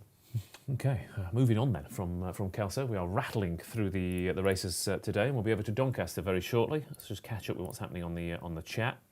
Paul Bakewell says Famous Bridge on the nose. He doesn't think it's a bridge too far. Thank you for joining in the Bad Joke Club, Paul. I appreciate the company. He says a fave, a winner is a winner, but 3 out of 4 winning bets for him. Mally Draycott, Aurora Thunder each way. Picked up a little bit of place money there as well. So and Tom Mitchell's in good form. He had Paint the Dream at a decent price. So the viewers are in clover so far. Let's hope it continues as we move over to Town Moor for Doncaster's Mares Novices Hurdle here. A listed race with maybe not necessarily a listed field to the runners turning up, but clearly connections of a few of these have thought there's some cheap black type on offer here. Miss Fairfax's favourite, Get a Tonic, Gazetta Bourgeois, and So Said I, all single figure prices. But plenty of horses in the 120s looking to improve here. Barry, what did you think would improve the most? Miss Fairfax has been the best punted in the market. She's 3.45 now. Get a Tonic gone the other way. Was trading at around 6-4, 7-4. Is out to 7-2 now. Get a Tonic. So that's a real negative for her. 6.4 Gazette Bourgeois. So Said I is 7.8. Marsh Wren 14. I like the Irish horse coming over in it. The Irish filly. Sweet Street. She was beaten 28 lengths in Clonmel on her run back after a break. Now, she's beaten that day, it has to be said, but Chartreuse beat her that day, which is a nice horse of Henry de Bromhead's. Now she's beaten out of sight, but if you go back far enough, there's some decent runs in her where she won a novice hurdle in Clonmel. She had who's now a 138 rated chaser, Barack Doolan, back in third that day, and she has form on soft ground. So I just at the price, I'm going to back her in the win and place market. Charlie, please. We're going to back her in the win market. She's currently 70, so we're happy to take that. Yeah, we're having 25 quid on her in that. And then in the place market, we're going to look to back her as well. She's currently trading at 8.6 in the place market. We'll look to have 25 quid on her at 8.6 as well. 8.6, so we've got 8.4 here. Do you want me to... Yeah, 8.4, whatever. Just put it in there. Yeah, we've got matched. It'll be best price 25 execution. quid again, there. yeah. Yeah, 25 quid win in place. Yeah, she could run into a place here. I've had 3 seconds out of 4 bets so far. So I wouldn't mind this finishing second either, truth be told. Correct me if I'm wrong, Barry, but this is the race that Dragon Bones won last year, isn't it? That you were all over. That's right. We did a few quid on Dragon Bones in this race last year. Yeah. SP did around 40 to 1 industry SP. I think it was considerably higher in the Betfair SP. But yeah, it's a race where, you know, they're looking for a bit of black type for these mares, and some of them can run well above themselves. And I wouldn't be surprised if the Irish mare was to do that. Yeah. What a modest man you are, Barry. Not even mentioning it. Well, you know this game. As good as your last tip, aren't you? Yeah, 12 months is a long time, to be fair, in racing, isn't it? But still, Sweet Street could well be another Dragon Bones for Barry. Batch, did you like anything at a decent price, or were you? I did like. I think Miss Fairfax will win. One at Exeter, followed up at Catterick. But I sort of going down your route here, Ross, with the place market, and so said I. I just thought run at Newbury, 3 from 7 over hurdles. I just like soft ground. I thought each way value there for so said I. Yeah, I agree. Yeah. I mean, it's sort of, what are we looking at? 1.8 to finish in the 4. Yeah. I know. Again, I mean, there's just some races you just think the way this horse handles the conditions, stays the trip, is improving. Comes from a yard who have hit a bit of form again. It's not a particularly strong event. I thought she'd be really hard to get out of the 4. That's for sure. It's to say, it's as you said, you look at it, and you look at a bit of value, and that is value, as you say, because it's hard to see her not finishing in the first 4. I totally agree. She beat Gazette Bourgeois a few starts ago, yet that one is a little bit shorter in the betting. Charlie, what did you make of this race? So said I. Oh, there we go. Yeah. And so said you. No, as in, exactly. You know, I mean, look, I think you've hit the nail on the head. This is a relatively weak pattern contest, isn't it? You know, as in of fillies that are okay at a level, but I mean, like you said, this is a very good opportunity for them to pick up that sacred black type, you know, which will further their prospects as a broodmare beyond their racing career. Get a Tonic, I do think, is the best mare in this race. I just would have doubts about ground and going up further in trip. Travelled really well around Warwick the last day, over 2.5, and for me that would be a negative. And the ground yesterday when I was watching, that was as slow as I've seen Doncaster. I mean, it was properly attritional, and that's not something you'd always sort of be synonymous with Doncaster. Most of the time, trainers are going up there looking for midwinter reasonable ground. Yeah. I mean, I was at Doncaster yesterday and it was raining all day, and pretty much every race, nothing changed. And did you go out and look at the track? I'd say there wasn't a lot of grass, loads of sand everywhere, and so you get the rain on top of it, and it just becomes loose mud that becomes very, very hard work. It was really attritional, and again, nothing much making ground from the back either. So the fact that So Said I is lining up prominently could be a positive. So 3 votes for So Said I, So Said We in this, and a tilt and a windmill for Barry, which worked nicely last year with Dragon Bones, and hopefully Sweet Street will do the same. A few socials. Paul Bakewell, boom, 3 out of 4 winning bets. There we go, lovely stuff for Paul. Chris Timms, So Said I each way here, stays well and goes well on soft ground. Welcome to the club, Chris Timms. And Mally Draycott, I'm on Get a Tonic, hope the longer trip suits her, which admittedly it could do. The ground is a concern, but given connections, your Molly Ollie's Wishes, your Roxana's, they should know what a 3-mile mare can do over hurdles. Yeah, without doubt, and probably beyond her racing career, they're planning a date with Dink, the stallion that the Skeltons now stand at their stud that they've set up. So yeah, they're always thinking, and yeah, I mean, look, you've got to respect connections, haven't you? Yeah, absolutely. George Murray says, filthy each way for the batch. Thanks, George. Cheers, George. Tom Mitchell is with is with Marsh Wren here, who is about 13.5 on the exchange. The way things are going for me today, I'll take an each way. Yeah. I'll take a second and a third. It's been absolutely abysmal. Well, I mean, you were in such good form last time. I know, yeah. I'm colder than the Antarctic at the minute. It's horrendous. You walked in here, said you're on fire. the last 2 times I've got. I mean, I tell you what it does show in life is how quickly things can turn, doesn't it? You know? Absolutely, yeah. It's all right, actually. We've still got about 9 races to go, I think. Yeah, So we can turn it round in the blink of an eye. Lining up then for this mare's novices hurdle, Miss Fairfax is favourite on the off as they jump away. And like I said yesterday, it wasn't particularly nice conditions, and this could take a bit of getting as they jump away. And out in front, So Said I is one of the early leaders here for the Tizard team under Tom Scudamore, who's not a stranger to a front-running winner, that's for sure.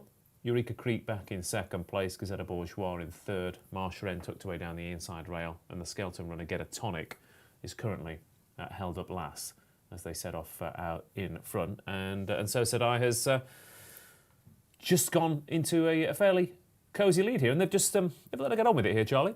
For sure they have, yeah. I mean, like, uncontested lead. Probably going a reasonable enough gallop at the moment. A erratic jump out to the right and sort of star jump in the air from So Said I. She went over the first. Tom Scudamore wanted to sharpen her antics up, But look, I mean, I don't think that's a bad ploy for a mare that stays very well. Again, if you're looking to try and beat the favourite, you're going to try and draw the questionable stamina that we don't know out of her, aren't you? Mm. Although, just thinking, she did jump a bit right last time out as well. She jumped right there. Has he gone to the front here, Batch, because you don't want to be tucked away and jumping right into the rest of the field, do you? I think he's done it for 2 reasons. He's tactical, would say, to test the stamina of the favourite and to help himself out jumping as well. Miss Fairfax in a good position.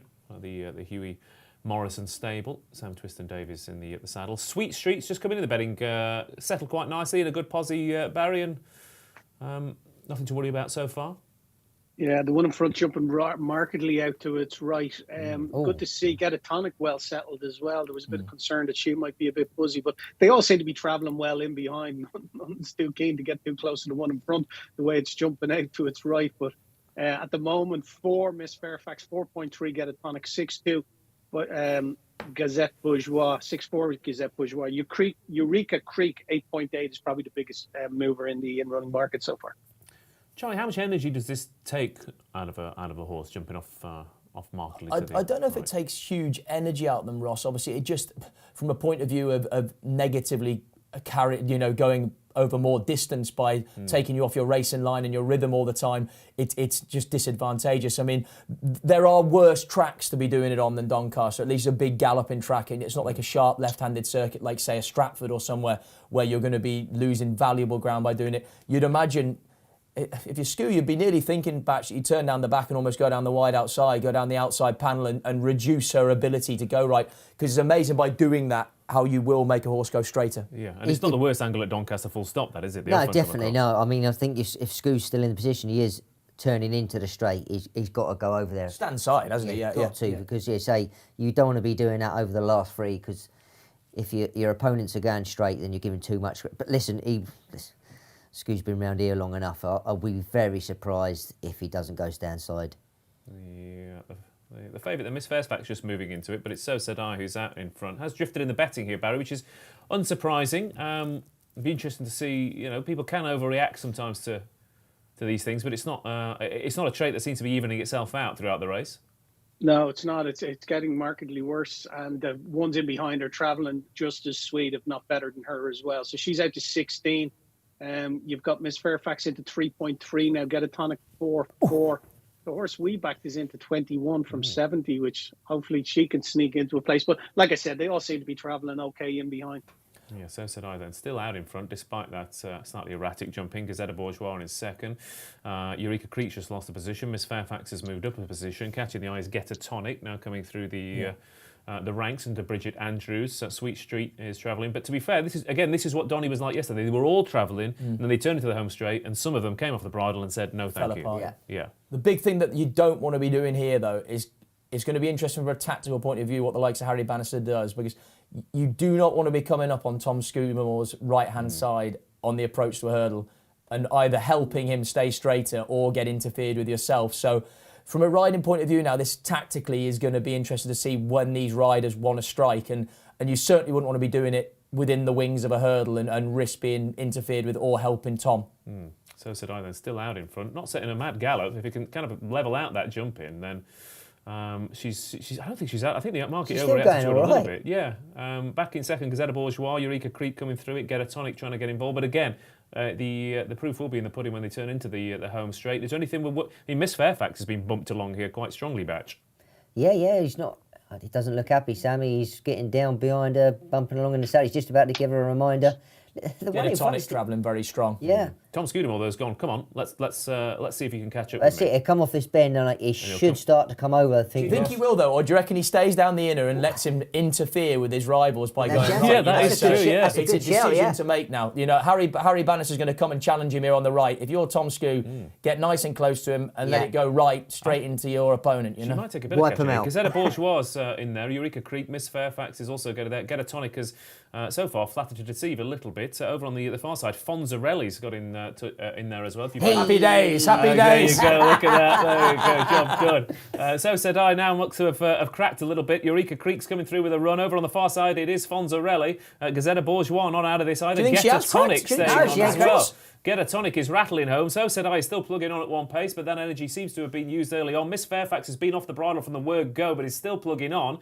And it's Fonzarelli out in front. Pings that hurdle. Gazetta Bourgeois back in second place. Get a Tonic back in third. Eureka Creek is plugging on. Get a Tonic throwing down a challenge to Fonzarelli on the far side. Go on, Fonzarelli Bridget. is stopping a little bit, but Get a Tonic has to prove her Go on, stamina. Bridget. Fonzarelli, Get a Tonic. Fonzarelli pulling out plenty out in front. And Fonzarelli Oh. goes on to score there. And Fonzarelli has beaten Get a Tonic. Unlucky Miss loser, Fairfax Get a and Tonic. Bourgeois. Hanging left like it did. Cost it or not? I don't think that winner was letting anything past it. No, maybe not. That's yeah. It's a surely I was going to have a look. I thought surely this horse is by Jukebox Jury, but Schiaparelli. Given the name, but maybe not. Wins by half a length. Beats Get a Tonic into second place. They're a long way clear of Miss Fairfax, who looks to need significantly further than those 3 miles. But a bit of a surprise in the listed race again there, Barry, with Fonzarelli. Yeah, Betfair SP of 19.2 beats Get a Tonic, who traded at a low of 1.64 just for £7, but all the way up to evens and shorter. Get a Tonic was matched at in running on the Betfair Exchange. We also had in there Gazette Bourgeois traded at a low of 1.79, would you believe? So 4 to 5 in running Gazette Bourgeois. So I said traded at a low of 2.34, which is 11.8. Okay, Fonzarelli then your winner, beating Get a Tonic into to second place. Who upped-in trip Batch Get a Tonic obviously was having to go through a few pain barriers she hadn't experienced on the track. Do you think that's partly why she hung across? Yeah, I think Charlie's right. I think if you look at it back and look at the head-on, it's only when she's finally got to the rail, she's made a bit of ground up, and she's chucked quite a lot away beforehand. I think that's a fair shout from Charlie. I think she might have just thrown the race away there, and Fonzarelli's kept straight, and I think was the winning distance, half a length in the end. Yeah, and to be fair, I mean, Fonzarelli's then gone. They've been all over the place, weren't they? Yeah. I mean, Donny takes you that way. It does, yeah. When you're looking at it, because you see the bend and it's turning straight away, so it does take you that way, but you can't. I think it's just give too much ground away for me. We've got £25 difference in ratings there. Yeah. I mean, if we're talking about this from a form perspective, you know, so as in, I'm not sure it's a race that's going to last that long in the memory, to be honest. I mean, I think Get a Tonic still is the best horse in the race. I mean, if you own Fonzarelli, though, you're... Oh, I mean, look, if Rebecca Menzies, again, it's another, you know, upwardly mobile northern young trainer, and in this example, excellent example of having a go and being rewarded in the best possible scenario. She's got winning black type, Fonzarelli. They're never taking that away from her, regardless of what happens from here, you know? Yeah, Fonzarelli, then you winner, beat Skeletonic into second place. And they were clear of Miss Fairfax, who, needs another 3 miles, I would say. Yeah, I mean, up in trip again, and they might be onto something. I don't know where that leaves her. But I was going to say, how far can you go over hurdles for her? But we'll be back to, I was going to say Newbury, but it's on the telly right now. We're back to Kelso in a second, won't we? For their 240 contest. Premier Chase on the way. Just check on the viewers on the chat. Vincenet not happy with the ride on Get a Tonic. It's a bit. Why? Well, let's ask him why. Why? That's the question. Why? I mean, I suppose you could argue on the chase track, maybe, did she? Yeah, I mean, right-hand drive, potentially. Maybe pull the stick through. I don't know. You know, as in. Yeah. It's difficult though, that one sometimes. Fine line, isn't it? Because when you're going forward with momentum, I don't know. But I mean, whether you could argue that. There'll be plenty of people saying, why didn't she pull the stick through? But if you pull the stick through, it's still not guaranteed to keep her straight. Maybe, listen, you maybe been let her off drifting over there earlier, taking her over there. Yeah, and maybe. Just going with it. Yeah. There's two sides to it. Yeah. We are back to Kelso, 240. The Premier Chase is on the agenda next, where Espoir Rome is going to be a fairly short price favourite here, ahead of Itchy Feet and Windsor Avenue, Big River and Dingo Dollar, Nutswell and Hill 16 for this Premier Chase. And Espoir Rome, Kim Bailey and David Bass, a horse who, we'll never know, will we, Barry, whether he would have beat Chantry House last year at Aintree, but he's clearly a very talented horse, and he's quite warm in the market. Yeah, he was trading at 3s on that day before he came down in Aintree in the Mile Meg. And, you know, he's currently 2.42 now, so he's just under 6 to 4. It's 5.0 Itchy Feet, Windsor Avenue 8, 10 Big River, 12 Dingo, $1, Nutswell 20, 27 Hill 16. I think this is a tidy enough little race. Esprit de Rome, we haven't seen since finishing third to Fiddler on the Roof back in October last year. So where has he been? Obviously, he's had his issues. He's probably not easy to keep right. He's a horse that hasn't stood up to a lot of racing. I think he's eminently liable at the price, 2.44. So we're going to look, Charlie, to take 50 quid at the backer stake. Happy to be a price taker here again, 2.44. Take 50 quid at the backer stake. We'll have a liability of around 75 quid. We're laying. 50 quid, yeah. 50 quid at the backer stake, yeah. Yeah. Okay, lay on Espoir de Rome then, for Kim Bailey. David Bass. We've the field running for us at 6 to 4 on. Hang on, there was an error processing this. Yeah, well, is that whether it's the internet? No, we're done now. There we go. Job yeah, done. Perfect. Espoir de Rome. Thanks, Charlie. Taken on then with Barry's cash. Espoir de Rome hasn't been seen since that Carlisle run. It was a good race. Yeah, probably a little bit disappointing if you have a look at the run. Do you know what? I like Itchy Feet. Grade 1 winner, good run at Lingfield. Last time out, behind 2 for Gold, Dashel Drusser, Bristol de May. So yeah, at 7 to 2, I thought it was quite an interesting price, Itchy Feet for me. I think if the last one was a filthy each way, then I mean Itchy Feet is always a filthy each way, isn't it? Yeah. Because that's all. I mean, are you going each way at 7 to 2? No, I'm going. No. Oh, right. No, I'm just agreeing with. Okay, sorry, I was going to say. I'm going. I'm not having another filthy each way because that has just gone down the pan. Yeah, I'm going on the nose, Itchy Feet. I'm just saying he's the type of horse that we're talking about place bets. You're dragging me down to your level, Ross. I know. Yeah. Poste, help me, bring me back, bring me back. There we go. That's I better. think How's Itchy that? Feet is one of those that he's just not that likeable a horse, is he? Really, as in he's got quite a lot of talent. He finds, I mean, he is a bulldozer of a jumper, isn't he? I mean, every race he absolutely headbutts one fence at least, And I can't imagine Gavin Sheehan relishes riding him that much because, like I say, he can do nothing. He can be jumping really well, and then he just takes one by the roots, and he doesn't seem to have a lot of confidence with his jumping. I'm with Batch. I am going to go with him today. It bugs me to do it because I think the blinkers, he's been crying out for them for a long time. And if the blinkers do have a positive effect, this is a Grade 1 winning novice chaser, and who again, even with, you could argue he should have nearly won the Old Roan. I mean, he found no rhythm the whole way round, and then he was doing all his best work from the back of the last, behind All Mankind. Espada Rome, is he really worthy of a mark of 160? And is he nearly even money favourite because of that rating rather than actually, and the taking on, the likelihood is he would have beat Chantry House in that novice chase on good to soft ground at Aintree. This is going to be a different test. He's been off a long time. Kim Bailey's making noises that the plan is that this is a stepping stone to Aintree. And I just, look, in 5 minutes' time, it could prove to be completely incorrect, and 5-4 maybe is a great price, but I just think it's short enough with plenty to be taken on trust. Yeah. It's.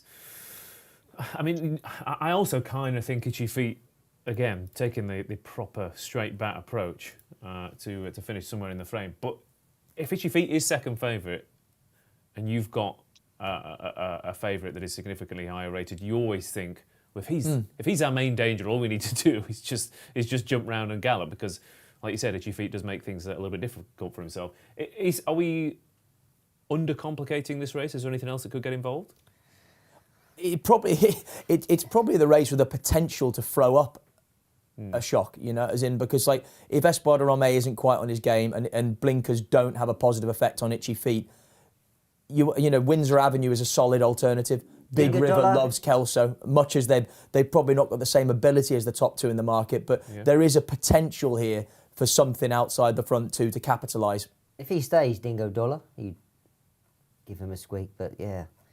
It's hard to look beyond Itchy Feet. As Poste said, he probably hadn't relished riding him. He probably didn't relish in the drive up there as well. Yeah, it's a long way to go to ride Itchy Feet. With blinkers on, as we saw with Kaluki, this could go either way, couldn't it? Yeah, massively, yeah. And Spotlight Verdict says, form picks Espada Rome and Itchy Feet aren't rock solid. And Big River could be the way to go, given his love for Kelso. Yeah, Big River, of course, who hit the frame at Cheltenham a few years ago, didn't he? In a couple of half-decent races. And, again, clearly loves the track. He's 8 from 11 round Kelso, Yeah. So, that is a proper specialist, isn't it? Yeah. I mean, we can get lulled into a bit like with Venetia's saying, oh, this is a Sandown. Yeah. Well, it's been to Sandown 3 times and it's won twice. But, I mean, it's not... I mean, when you're 8 from 11 at a track and you're applying your trade in a relatively reasonable grade of races, I mean, Big River is a proper specialist, isn't he? Why? I mean, he's 12 years old. What, running him in this race every year, Batch? Yeah. Well, as Posty said, he loves the track. Why wouldn't you run him? He's going to go there, and he might sort of, where others might not like the track, that can bring out an extra few pounds if you love the track, isn't it, Posty? It's just Well, this is a home game from him. Yeah, of course. If you're putting it in that sort of scenario, like he's not had to travel far to get here. He's very. I mean, he's over 75% win rate at this track. He loves soft ground. I mean, if you're looking for something to give you a rock solid run for your money, then Big River is probably it. He's Middlesbrough versus Spurs the other day, isn't it? Exactly. He's got nothing to lose here. No. He's comfortable. He's going to absolutely run his face off because he loves the track. Everything is ideal for him. And if they come away with 2,665 quid for finishing 4th, they're going to be happy enough, aren't they? Yeah. But there's a chance if the top two fail to live up to their marks and whatever else, he could scoop 28 grand. And as you say, a Spurs mark, a bit like Spurs, they're overrated. Yeah. Time might tell that's not the case, but I just think, he beat the Bay Birch off 140 round Leicester and he ended up put up 15. He then got another £5 on top of it for falling behind when in the race that he looked likely to win with Chantry House at Aintree. And so I don't know, as of yet, it confirms to me that he is a bona fide 160 horse. I mean, Senior Citizen, for example, ran earlier on today off a mark of 144. Espada Rome beat Senior Citizen by what? 2.5 lengths, receiving £10, and that one's now rated 144. Espada Rome is a 160 horse. It's based on 1 or 2 performances that you could pick holes in potentially.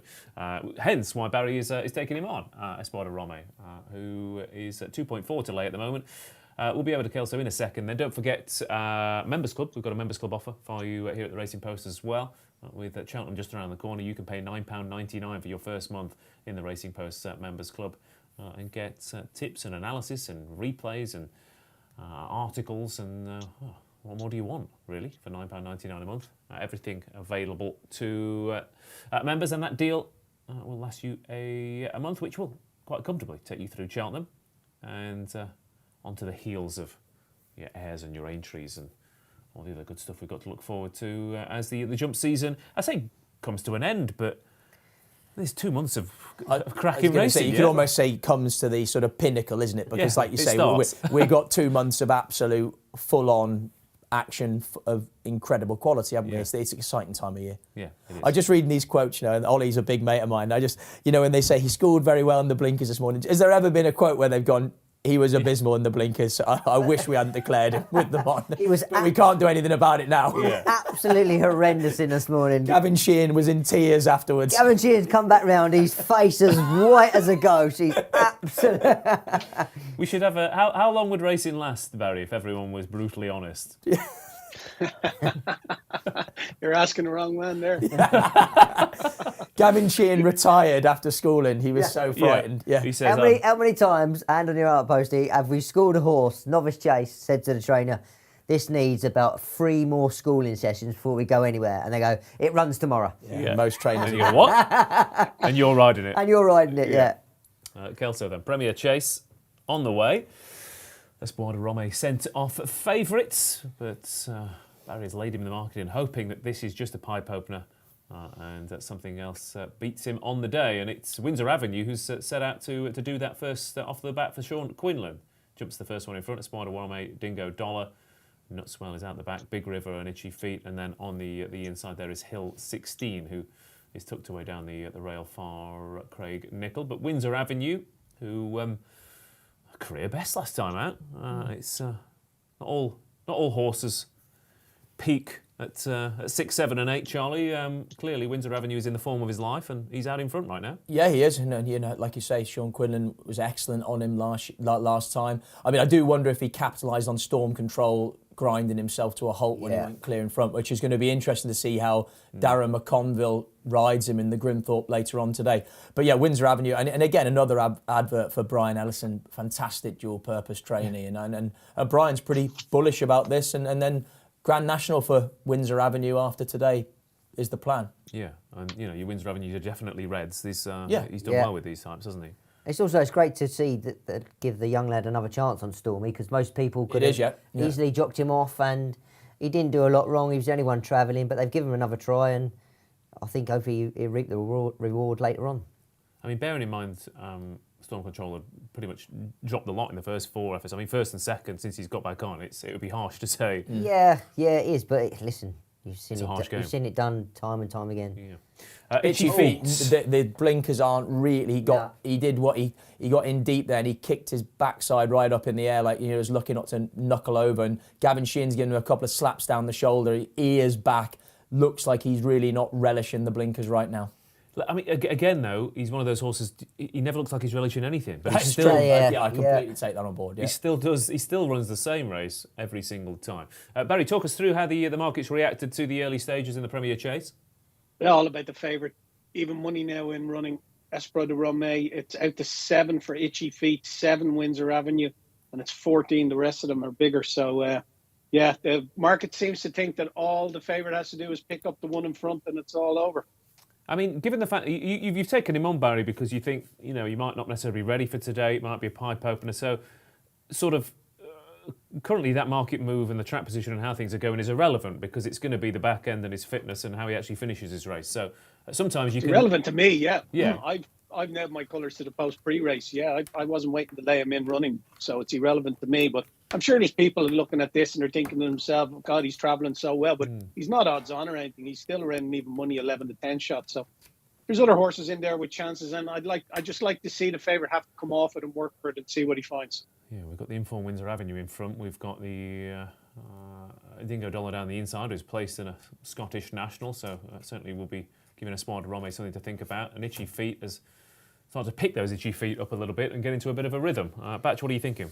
Yeah, so you can never rule out Itchy Feet, because he clearly got a good engine. But yeah, you just like to see him jump a little bit better and pick his feet up, and say that he picks his back end up, but he's too steep sometimes, Charlie, and he just over-exaggerates. Very much so. He just lacks confidence in what he does, and you're hoping that the blinkers were going to give him a little bit of courage and make him sharper with his feet when he gets in tight to a fence. But up to now, it doesn't seem to. But I completely, again, Ross, I think hit the nail. You know, in his sort of negative-looking disposition, and now with his ears back, and that is itchy feet all over. And this track might play to his strengths, as it does suit a closer from the back of the last, and the stiff finish will help him. And he's actually probably as close now as he's been at any stage of this race.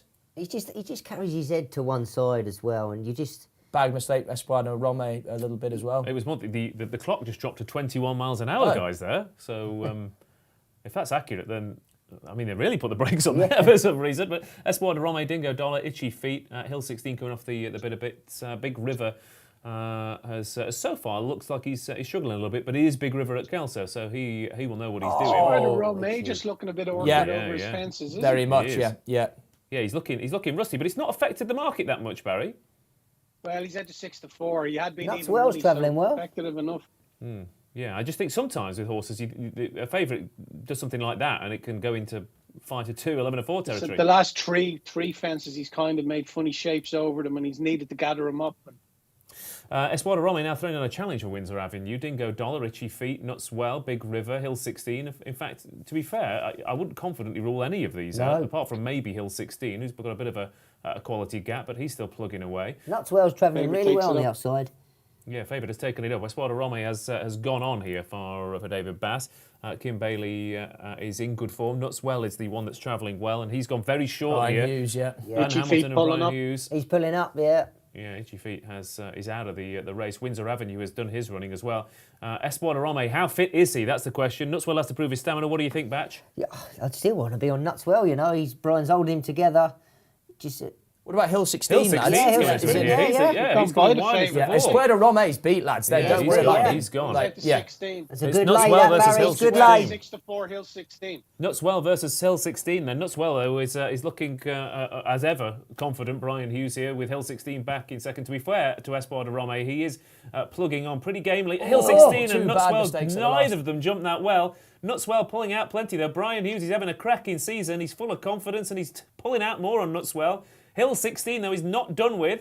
He's still going on it in second, a length down from Nutswell in front. They are finishing about as slowly as you're going to see today, but Nutswell has scraped home to win by a length. Hill 16 in second, and Espada Rome was back in third. But another win for potential champion hurdle winners and Hamilton. Yeah, brilliant. I mean, incredible. I mean, they got 4 horses in training. I mean, and they're 4 proper quality animals. And Do you know what? I'd love to see that run well. yeah, I'd love to see that. That was a great ride by Brian there. He's held on after a longish layoff, and he's thought, right, I'm coming to the end of my tether, and he's held on, and yeah, good ride from Brian. But he's a jockey riding at the top of his game. Confidence is high, and great for the Hamiltons. Brilliant. As I say, 4 horses in training, and they're all winning. It's brilliant. Yeah, I mean, I can't think. If Thomas Osgood does win the champion hurdle, I can't think of an equivalent story in my lifetime. Flaky Dove or something like that. Yeah, probably, yeah. Was that in my lifetime? How old am I? How old was Flaky? When was Flaky? 1990 or something like that. You're not that young. I was You're not 6 years old when Flaky Dove won. Mark Dwyer. Mark Dwyer, yeah. Let it in. Mark Dwyer. And Hamilton, Barry, has done the job again. Gets the profit on the lay as well, and Brian Hughes just keeps riding winners. Yeah, 15 quid matched at 50 on your winner, Nutswell. And the runner, Espada Rome hit a low of 2-1 on. In running on the Betfair Exchange, Windsor Avenue hit a low of 4 in running.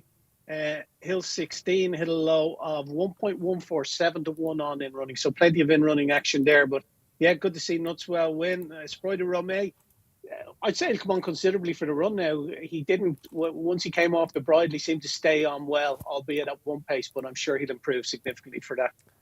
I mean, given that he's only raced once this season, Barry, and they said it was a pipe opener and they do have spring targets, I mean, it was fine, wasn't it? It was a perfectly reasonable return. Yeah. Looking at his rating, Ross, in all honesty, at 160, now I know Charlie flagged it up beforehand, but he hasn't run to a 160. Doesn't look like a 160 horse to me. So his rating is massively inflated off the back of Chantry House and then finishing second to Fiddler on the Roof. They put another £5 on him for that. So yeah, I think that needs to be reassessed. But on his ratings, he should be taking care of them. But satisfactory run, I suppose, with bigger targets in the spring in mind. Because you're saying satisfactory, like, what are the targets, if you know what I mean, on the back of that run, if that makes sense, you know, like. Yeah. Well, if you've got a 160 horse, well, you think the bowl, wouldn't it? Wouldn't it? But I agree. But on the back of that, even if he comes forward, the Sandown Bet365 Gold Cup, maybe. Yeah, I mean, again, it's a few massive pounds ask off 160. Yeah, well, he's not going to win off that. I'm trying to think. It'd have to be a graded race, wouldn't it? It Because would, if they drop him, like, what are they going to drop him? Maybe £5 for that? Yeah. They couldn't drop him any more. He's 155 then. So he has to go graded races, entry, and maybe, is there something in there for him maybe later on as well then? But like, you wouldn't be fancying him for the bowl, Barry, would you? Or something, you know, like over 3 miles. No, I wouldn't be fancying him, no. But like, the owners might want to run him there. Of course, yeah. I wouldn't be backing him. I'm just trying to think. I'm trying to look. To be fair, even when Tidal Bay won the 365 Gold Cup a few years ago, he was off 154. So he's going to have to go down a bit for that. But still, Espada Rome beaten Nutswell and Hamilton Brian Hughes in the winners' enclosure once again. And fingers crossed for Tommy's Oscar. Tommy's Oscar beats Honeysuckle on the line. What a headline that would be. What a race. Unbelievable stuff.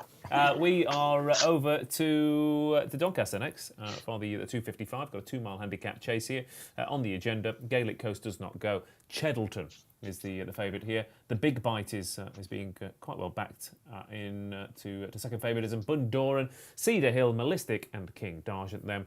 And Cheddleton, Barry, is the favourite, but not many ones next to his name. Are you with or against him? No, 3 non-runners here, Ross. I was fancying Cheltenham when he was a 9-2 chance this time yesterday. But like I said, 3 non-runners in the race. Return Ticket, Gaelic Coast and Fanzio.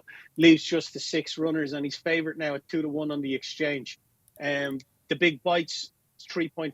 7-2 Bundoran, Cedar Hill 10, 11.5. Bar, I thought Cheddleton, his second to Editor Digit in Cheltenham, was a really, really good run. And his second to Eclair Danay in Wetherby reads really well, considering the winner. He was given the winner £13 that day, and the winner's now rated 145 after 2 decent subsequent ones. You have to go back to 2020 and a Betfair sponsored race for the last time that Cheddleton won. That was in Haydock on heavy ground.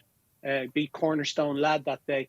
But I'm going to give him a chance, even with the 3 non-runners. He's into 2-1. It's not usually the sort of price I'd be backing horses at, but happy to have 50 quid on him at around the 2-1 mark. So 3.0, please, Charlie. We're going to have 50 quid win to win 100 quid, Cheddleton. I like it as well when this firm have money on Jenny Canadish. They very rarely leave it behind. They're really, really smart outfit, and there's money for this.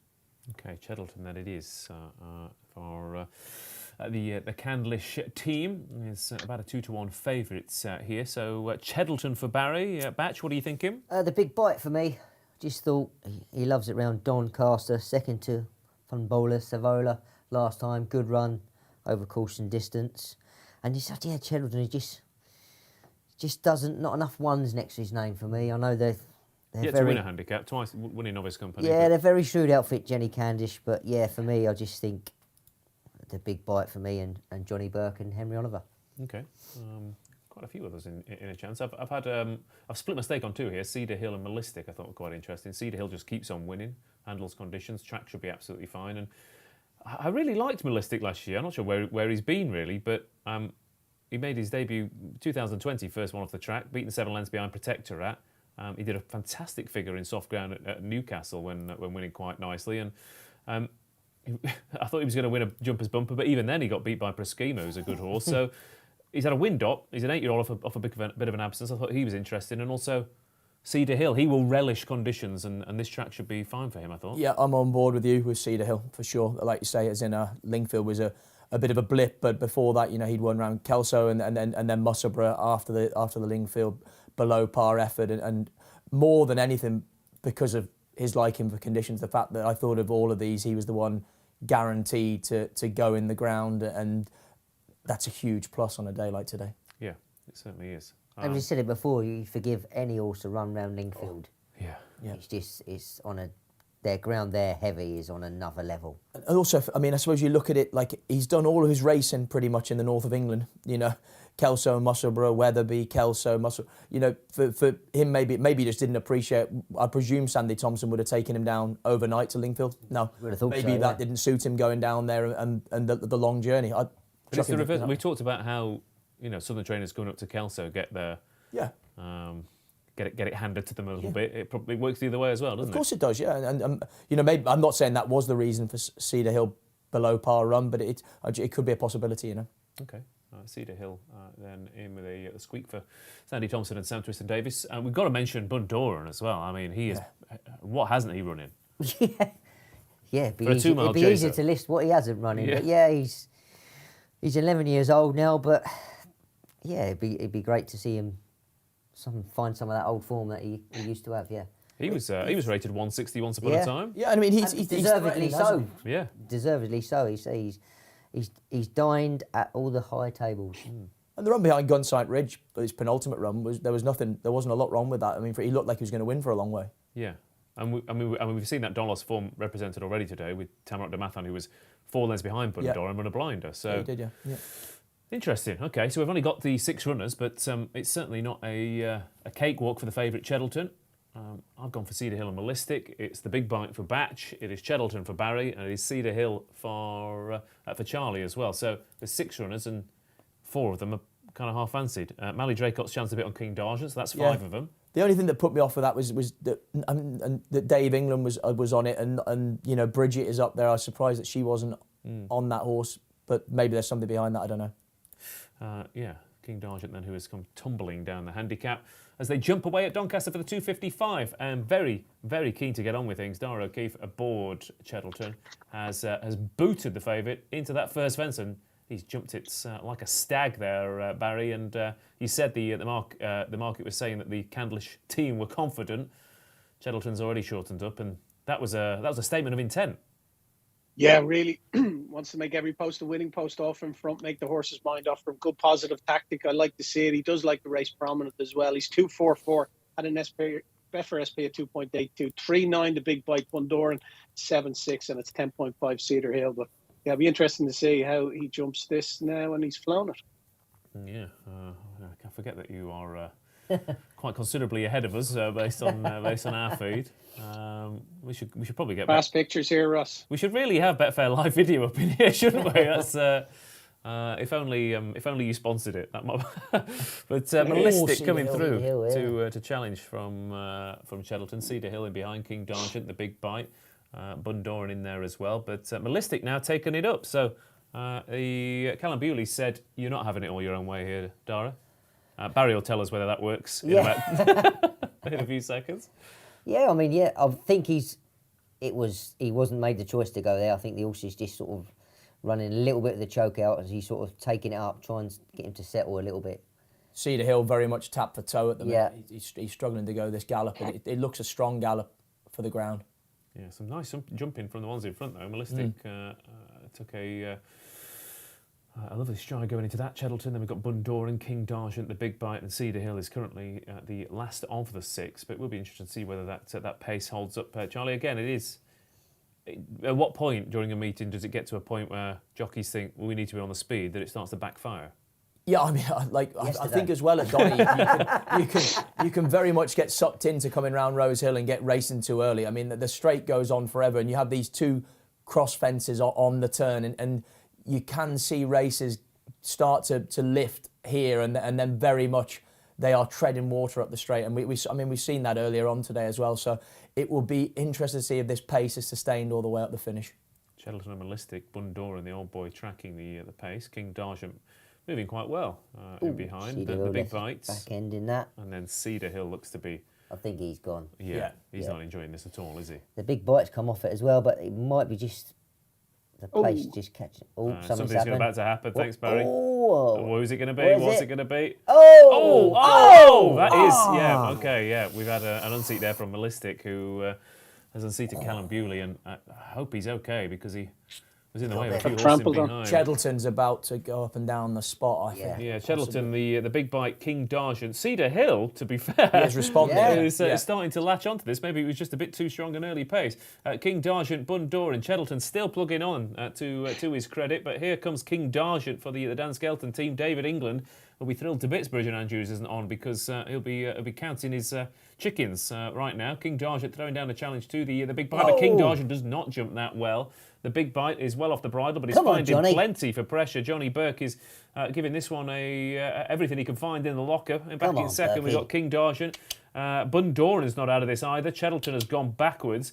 But in front, King D'Argent, the big bite. Here comes Bundoran, rolling back the years. But it's between these three. The big bite on the inside. Come on, still Johnny. out plenty. King D'Argent, Bundoran might pick them both up here. These two have gone hammer and tongs for a long way. But Bundoran looks to be the big danger. King D'Argent has not jumped. And here comes Bundoran.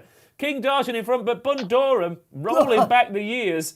He was rated 160 back in the day, Go on, then. But he's coming home to Hang on, win. Hang on, lads. Hang on. King D'Argent coming back. Don't speak too soon. Oh. Bundoran is going to go out Yeah. and win by a neck. Great to see. Beats King D'Argent, and Cheddleton ran back on for third. Yeah, I thought I shot the bolt too soon there, but Bundoran goes on to win. And there was a moment, two of them kicked on, Charlie, and you got the feeling that Bundoran thought, I'm just going to Yeah, they wait got till you've racing gone. too soon, didn't Too they? I soon, mean, they- strong gallop and then lifting all the way as they turned out the back straight, and they've paid for it up the finish, you know. And then Bundoran, like Batch said, great to see, you know, lovely old horse, 11 years old, on the slide, but won a decent pot on a Saturday again, you know. Hope Callum Bewley's all right. Yeah, It did look He's got a good kick in. bit of a kick in, yeah, it didn't look nice. But as I say, they've got racing early, but that wasn't from no one's fault. Melistic was taking him on a little bit, so he's took on Cheddleton, and I think they both just got racing, Charlie. And And then the big bite and King D'Argent made significant errors at the Yeah. last, which didn't help their cause. Probably cost King D'Argent. Yeah. I mean, to be fair, the big bite wasn't done with it. He's stopped. No. He's stopped to a walk, hasn't he? yeah, he just Look at his head carriage though. Enigmatic Scorpion sire. Yeah. I know it's too easy to say that, but look at his head. I mean, his head's getting higher as he's going up the straight there, which would be a concern for the big bite moving forward. the momentum just swung from Bundoran coming to the last Bundoran, and you see that King Don, he's missed that. He's missed the last. Bundoran's winged it, and it's just momentum swung with him. It's a winner then. Yeah. Bundoran, 11-2. King D'Argent, 12-1. And like I said, we all fancy different horses. I'm pretty sure out of the six, he was the one that nobody mentioned. Isn't that the way, Barry? But we might have had a handful of horses trade odds on there. Well, King D'Argent obviously traded short 1.3, so 3-1 on.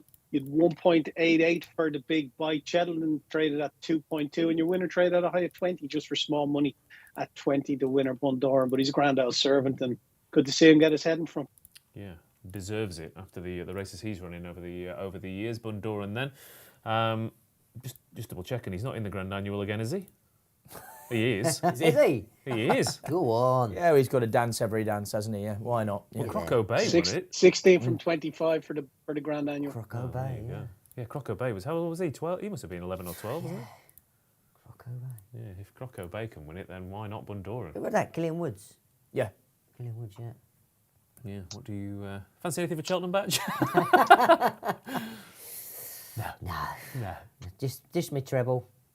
your Honeysuckle, Shishkin, Galloping de Champs. Okay. There you go. Tommy's Oscar's going to ruin that. Tommy's Oscar. Yeah. Would you rather have the cash or the fairy tale? The fairy tale every time. He's lying. He's absolutely lying. There was a moment you could see the cards, couldn't you? He thought it Just got remember, Charlie, I'm still a licensed individual. I hope that gets clipped up with the old social stuff. Yeah. Can we edit that out? Oh, no, Yeah. wait, it's live. Never mind, yeah. Charlie? Your hypothetical treble, you mean? Like, Yeah. if you could, Hypothetical yeah. treble, yeah. Yeah, absolutely. Of course, always hypothetical. Yeah. Everything's hypothetical. Yeah. None of this is. It's not even real. Reality's a fantasy. What is real anymore? I don't It know. is real. Yeah. Get in touch. Yeah. Any Buddhists out there? Charlie, Cheltenham, looking forward to it, mate. Yeah, I can't wait. Are you in here? What are you doing? What's the No, plan? I'm working for 5 Live all week, so nice. yeah, do co-commentary with John Hunt. So yeah, best view in the house, brilliant. Yeah, great. Yeah, sounds good. Watching him, fantastic. I always marvel at the job they do, especially at Cheltenham. Brilliant, and it's unbelievable. The You huge struggle in a handicap. free-runner race, and they Exactly, just make it look easy. Yeah. What do you fancy?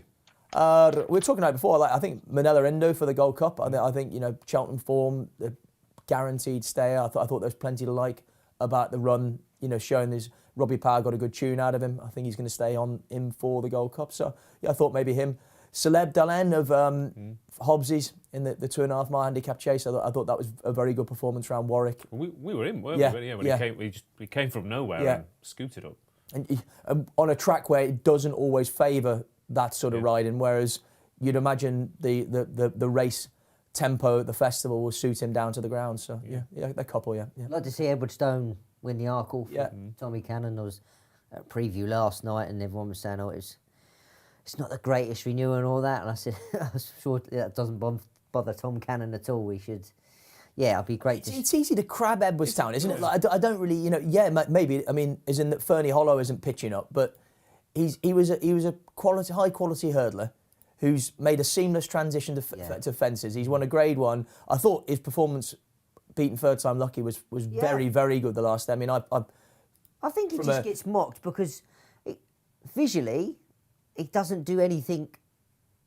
He's not a sexy horse, is he? He's not a sexy he horse, just goes but about he his goes job. and wins. And from a jockey's point of view, he's just, like Tommy Cannon absolutely loves him because he says everything you asked of him, he will. If you ask him to give you more, he'll give you more, and that's all you can ask. All these bridle horses, sometimes when they come off it, there's not a lot there. But with him, especially in the in a race like that, you think of like So Royal, for example, 2 miles around Cheltenham. Yeah. The way he gets to the bottom of the hill and doesn't get up it. Edwardstone's completely the opposite.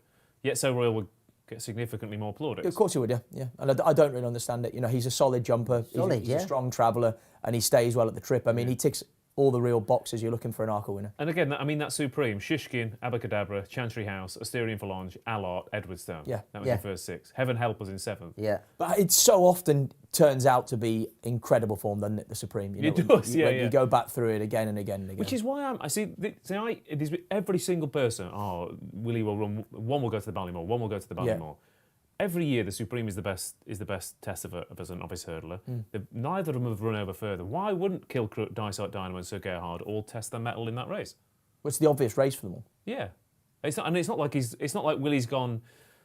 He's got 5 other horses who have probably run to 130, 140 plus, who will stay the other trip, who could go for the Ballymore. And they're all owned by different people as well. Yeah. So it's not like you're trying to keep them apart because 2 of them are owned by Sheveley Park. I mean, so in theory, he's going to do his best for each individual owner to try and have a Cheltenham Festival winner. Yeah, well, if the obvious fit for them is to run the Supreme, they should run the Supreme. Barry, what's Willie Mullins going to do at the festival? Probably have about 10 winners. Looking at some of his horses that are going over, he's sure to have a very good festival, isn't he? As he does every year. As I read Paul Keeley say in the Racing Post yesterday, and he was spot on. It's a numbers game, and he throws plenty of muck at the board, and a lot of it sticks. So I fancy his Haute aux Couleurs in the Arkle. Fell in Leopardstown last day in the Irish Arkle, but had jumped quite well on his debut over fences and had jumped quite well up to the point where he departed in Leopardstown. He's a really, really smart horse. He finished 3rd in his first run for Willie in the Triumph last year. You might recall he's in Joe Donnelly's colours, and I think he'll go well in the Arkle. But I haven't heard anyone crab Edwardstone. I thought he's looked magnificent in all his runs this year. He looks a really, really exciting horse, and he's definitely the best of the UK 2-milers, that's for sure. He's sure to go off favourite in the Arkle regardless of what Willie runs in it. Yeah, I think it's because you haven't had that. You have your Shishkins, your Sprinter Sacras, your footpads, your Mins, or someone turn up or Altiors. They turn up these years and they think this is a potential superstar. Edwardstone quietly gets the job done. Yeah, crabbing him is probably too strong. It's just that he doesn't get a lot of hype, does he? Yeah, fair. Yeah. Maybe. Let's go to Kelso for the Morebattle Hurdle, which was won by the Shunter last year, of course, before going on to Festival Glory and at Cheltenham and running an absolute blinder behind Protectorat at Aintree, who might well win the Gold Cup. It all ties together. And we've got a decent lineup for this year's renewal. Metier, a Grade 1 winner himself, of course, is the favourite here, ahead of Autumn Evening for Jessica Harrington, who's had a quiet year. Severance is in there for Ben Pauling. Cormier, Balco Saint, Beauvedere, of course, and Sandaroo here for this Morebattle hurdle. There's a story with every runner in here, Barry. It's a fascinating lineup. Yeah, cracking little race. Metier, your favourite at the moment. The Reigns Comfort, he's off 146 now, having won last day. He got £7 for that. He's 4.3, 7.2 Autumn Evening. Jessica Hanks sends that all over from Kildare. You'd have to be concerned about her stable form. Couldn't back her horses with any confidence at the moment. 7.6 Severance, 10.5 Commier, Bouvidaire out to 10. Was 11.5 just a couple of seconds ago, but out to 10 now. Was second favourite when we went up with the race at the 48-hour deck stage, was 7-2. That's a massive drifter. And Nicky Henderson today in the paper saying, he's nowhere near ready, but it doesn't matter to me. I'm still going to have a few quid on Bouvidaire. Dual champion hurdle winner. Was rated 172 at one stage, is 153 now, so £19 lower than his highest ever mark. I know he's an 11-year-old, but he runs really well off the back of a break. The ground is against him, it has to be said, but I think his class could get him into a place here, Charlie. And we're going to just look to back him in the place market. Standard 3 places, currently trading at about 11-4. Bouvidaire 3.75. We're going to have 50 quid on him in the place market, and that's it. Happy to see him place in the first tree. Okay, Bouvidaire then to hit the frame.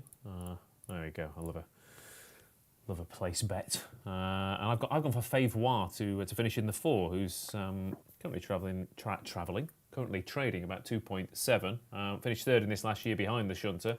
And again, I think Kelso form conditions are absolutely ideal.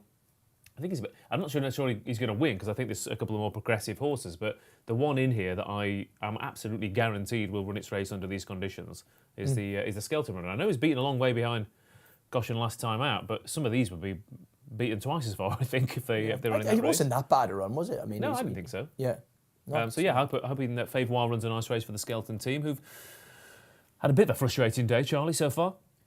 Yeah, I would imagine from their perspective of the way that they sort of operate, I'd imagine they were hoping for more from the horses they've sent up there as of yet. But Favois, this is a fantastic prize in a 100 grand handicap hurdle. I mean, its own right. Take Cheltenham out of the equation. This is a pretty nice chunky prize to be aiming at. And interesting. I mean, they've sort of aborted the Novice Chase campaign, haven't they? And gone back over the hurdles on his last start and today. But, I mean, again, it wouldn't be beyond them to think that maybe there was not a plot in this, but like they had this earmark from the turn of the year, Yeah, after he hadn't quite gone on over fence, you think, well, we'll give him a spin at Wincanton and then we'll go for the race that we know he'll handle. Yeah. So I thought he had a little bit of a chance. And I say they've had a frustrating day. I mean, Get a Tonic maybe should have won, and King Dargent maybe should have won as well. Could be very different. Those margins are fine. Yeah, see, if King Dargent would have jumped the last, may have turned it around, and it's all. Did George get back in touch? Why he should have Get a Tonic should have won? Was he? He's probably logged off, hasn't he? He's probably. Did he? Well, he's probably just sent us an abusive message that you can't repeat. Yeah, possibly. Yeah. I mean, hey, don't be getting waspy. Let George have his say. Like, come on. Paul Bakewell says he's collected all the cakes though, so on a positive spin. Mally Draycott doesn't fancy Bouvidaire, but has a bit of Favois. Hendo's out of form, says Trevor Meeks. Well, I mean, how many times a season do you say that? Well, yeah. If he's out of form, then we're all in trouble. Yeah. Listen, what's the pick batch? I'd love to see Bouvidaire show some of that old sparkling form. I think Barry's has got the right bet, a good each-way bet. Meteor is favourite for a reason, relishes the ground. Last year's Tolworth winner, won well at Lingfield. Autumn Evening for me, good third at Leopardstown, and looks an improving type. So it's interesting that she's come over and to run over this. So Autumn Evening for me, but I'd love to see Bouvidaire sort of find some of his old form and run really well for Nicky, who's always very negative. Yes, yeah. I mean, it's the old, you don't expect much, you're never disappointed. No, I suppose so, and I suppose it's a good way to be, but we've been saying today that too many people are overly positive. Yeah, but then he's sort of polar opposite, and he's what Hendo. Yeah, I mean, I just think with this, like the horse is 11, isn't he? I mean, he said what 300 and something days. I mean, but he's kind of sitting on the fence, isn't he? He's got a lot of weight, but he doesn't mind soft ground. He's in very good form. In a couple of schooling sessions, he looked exactly the same as he did 5 years ago when he was winning champion hurdles, like a little arrow. He'll come on an awful lot for the run. I mean, it's hard to know what to read into that, Yeah. really, isn't it? You know, because I mean, in some ways we're saying he's in really good form and he'll love the ground. His schooling's electric, and then we're countering with, but he's going to come on stacks for today. Yeah. Well, I mean, but it is possible to accept two complete opposite truths. It's not these things aren't that straightforward. He could be working really well at home, but also need the run. Off 153, 75% fit might be good enough for Bouvet. Yeah. You know, if he is in the sort of form as he was a few years ago. So, And of course, he's top notch as one.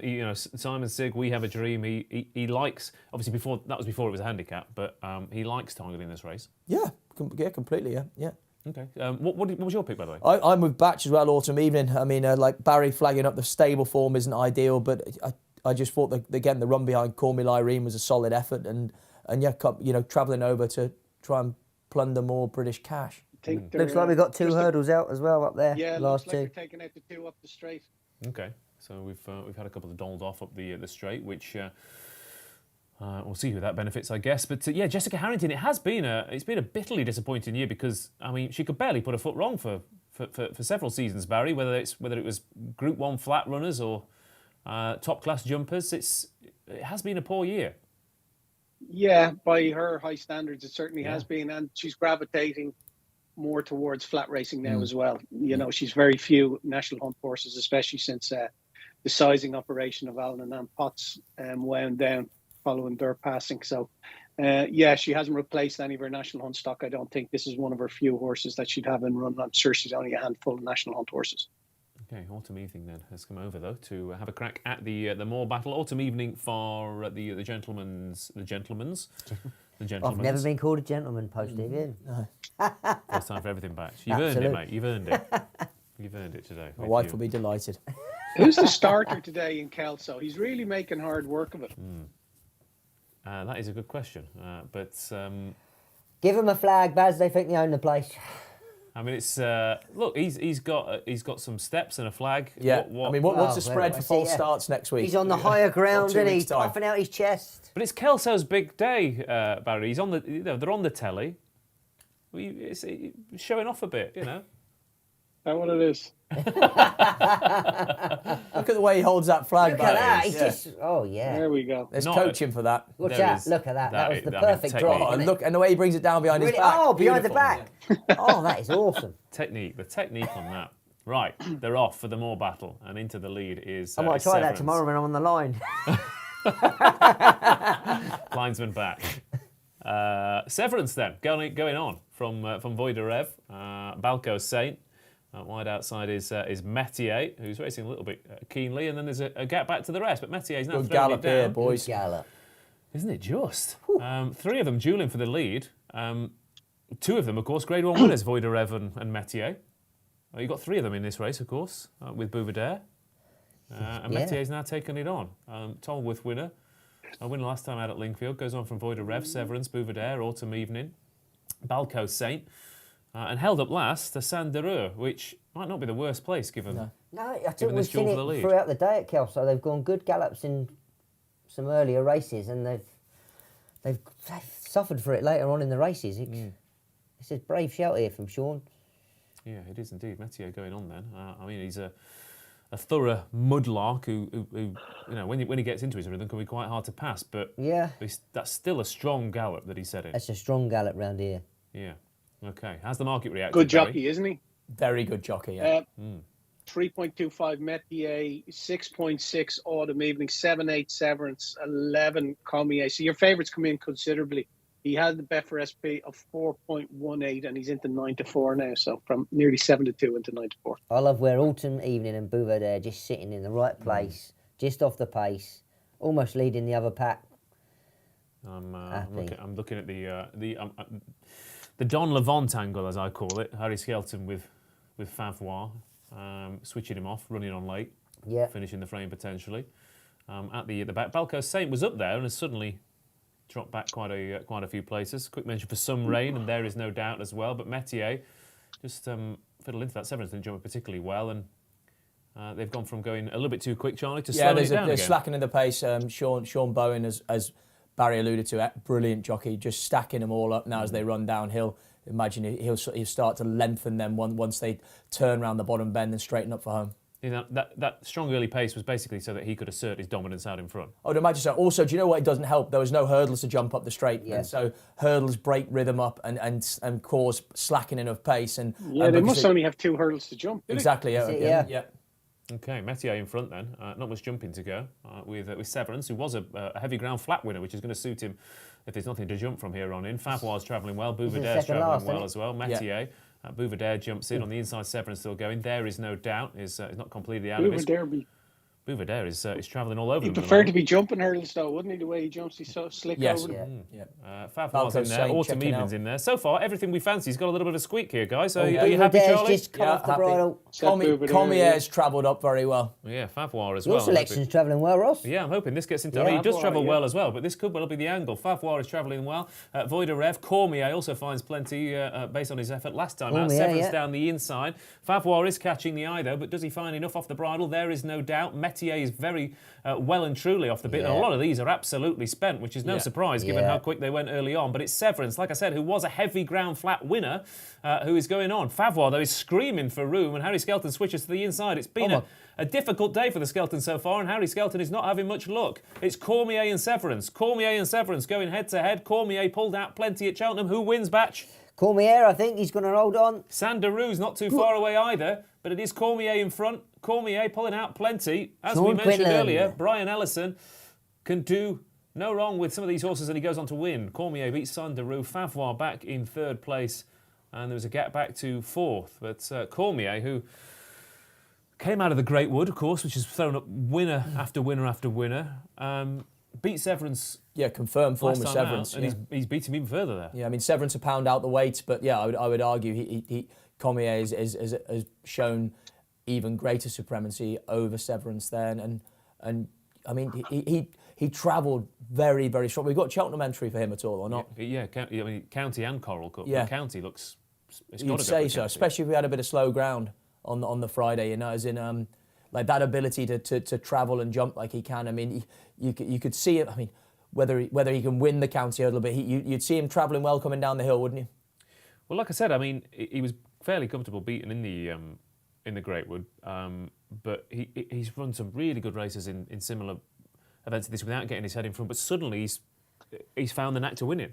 Yeah, and that getting his head in front today just gives him the little bit more confidence, and he could go and run well in whether it be a Coral Cup or a County Cup. So. He's by born to see. I would say that ground is quite important to him, you know, as in, like, you know, they tend to relish slower conditions. So, as in, maybe you have to factor that in at Cheltenham if we all of a sudden get a dry spell, you know. Yeah. Okay. I think the early pace has taken its toll, definitely. That was... I mean, like, Sean was in the perfect position when he dropped right out of a very, very strong tempo. Very strong pace. Metier, I just don't like him. Yeah, that's fine. You don't have to. I really, do you know what, you know, one of those horses that I just... He speaks very highly of you, Yeah, Charlie. I'm sure, you know, as in...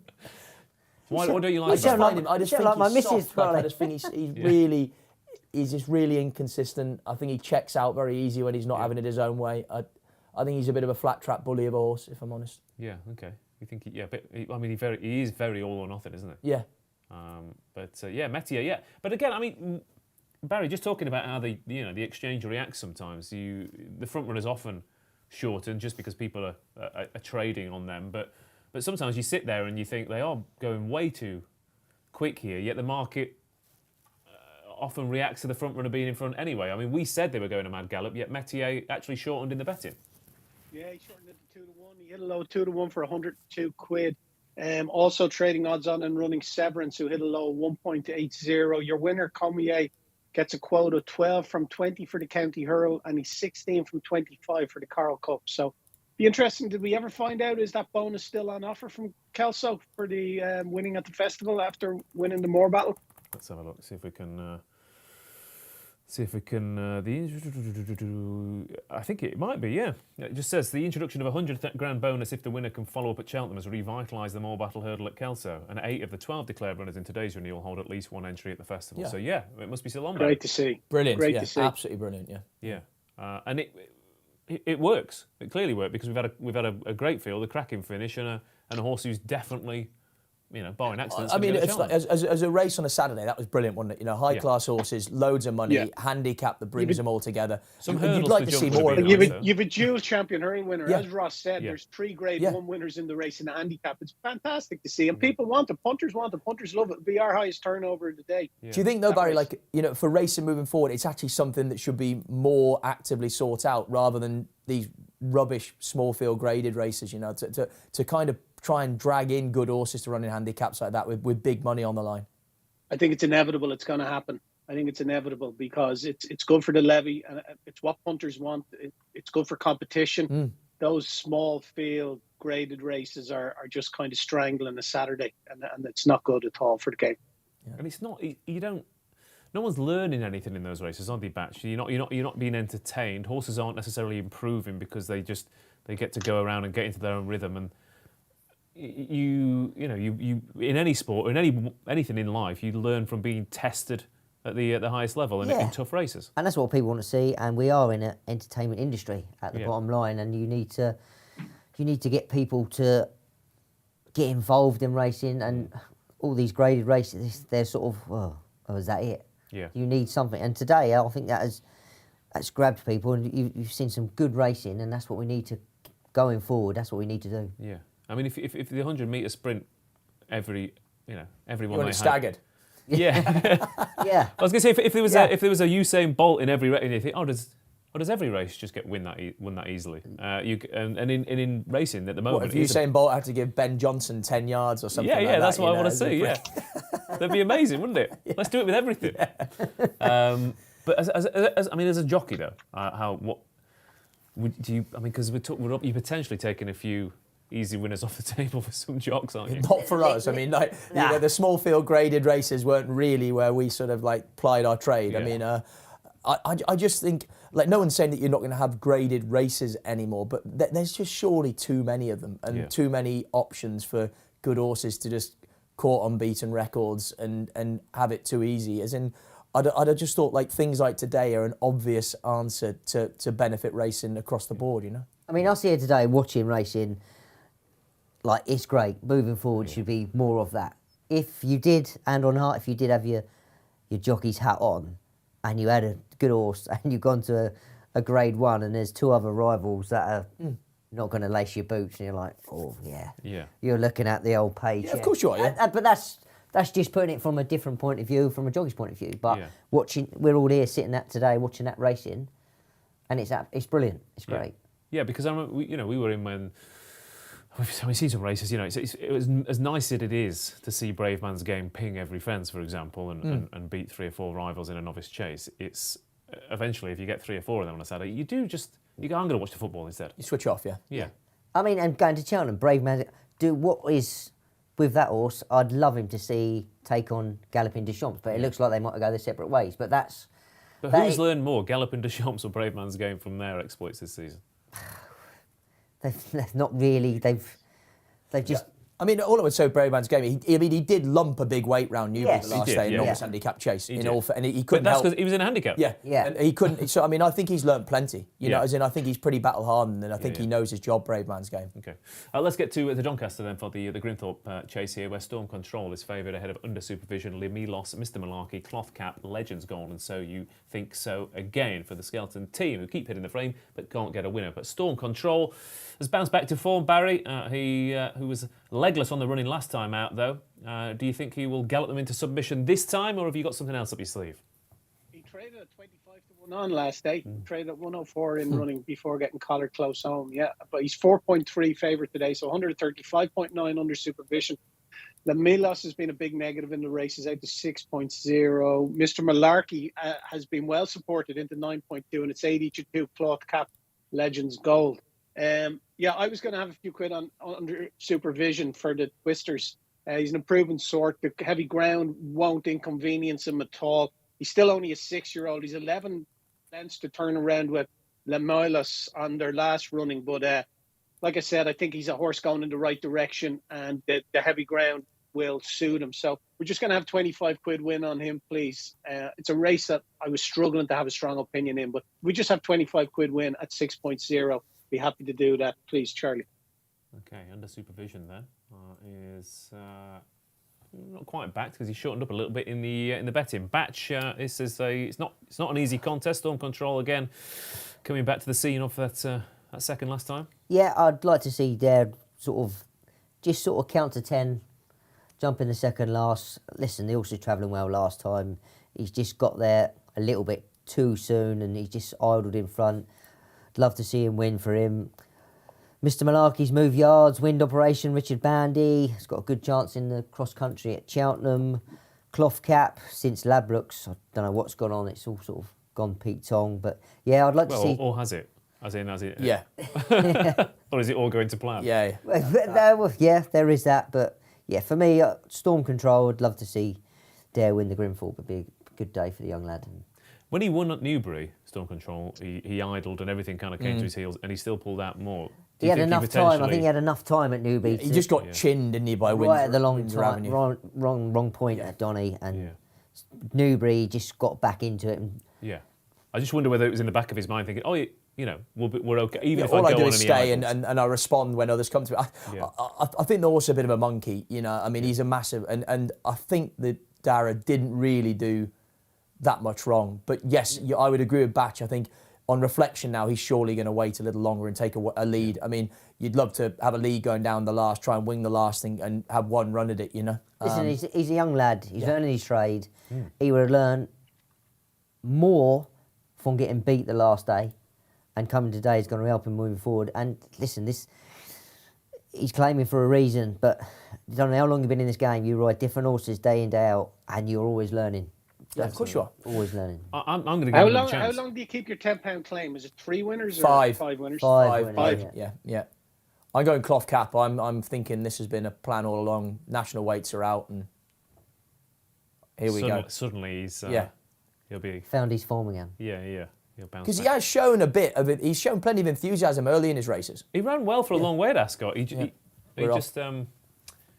just refused when it all became a bit too much for him. They are often racing for the Grimthorpe here at Doncaster then, and Dara McConville might have to wait a little bit later because there's a few of these that want to get on with things early on, and they're setting a decent clip with La Milos out in front, Legends Gold, Cloth Cap has sat just in third in company with Storm Control, and then Mr. Malarkey, but it's a good run to the first there, and they went a good clip and under supervision, and So You Think So Again are out the back, but a few of them were quite keen to get into those early positions because the thing about Doncaster Batch is that they keep coming, these fences, don't they?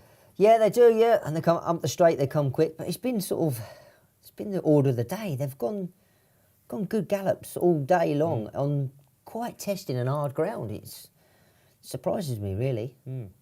Out in front, then Lee Milos has gone up, and Legends Gold noticeably shorter in the betting because of that early prominent pitch, Barry. What's been going on as they jump the second fence? Yeah, so we have La Milos is into 5.0, had a Betfair SP of 6.41, under Storm Control 4.4. The big drifter is Mr. Malarkey out to Being rousted 27. along. Yeah, out to 27, Mr. Malarkey at 6.2 Legends Gold. That's no massive movement there. Mr. Malarkey, though, is the only one that's really any significant mover in running so far. Yeah, Mr. Malarkey, of course, who's switched yards was with the Tizard team, wasn't it? When the Coral Trophy now, isn't it? The Racing Post Trophy, it was a few years ago. Yeah. Under supervision, didn't jump that particularly well, but I'd say Cloth Cap and Storm Control got a nice sit here, Charlie. They've got a really good sit. I mean, Cloth Cap as well, I think he's much more comfortable going left-handed than right-handed as he was round Ascot. So, yeah, I mean, I'd say Tom Scudamore really happy with the way this race is panning out. He's going to have a lead, and like you say, he's got the ideal slot just following through down the inside. Okay, in front we've got Legends Gold and La Milos, then Storm Control, Cloth Cap. Under supervision, Mr. Malarkey and So You Think So Again are at the back.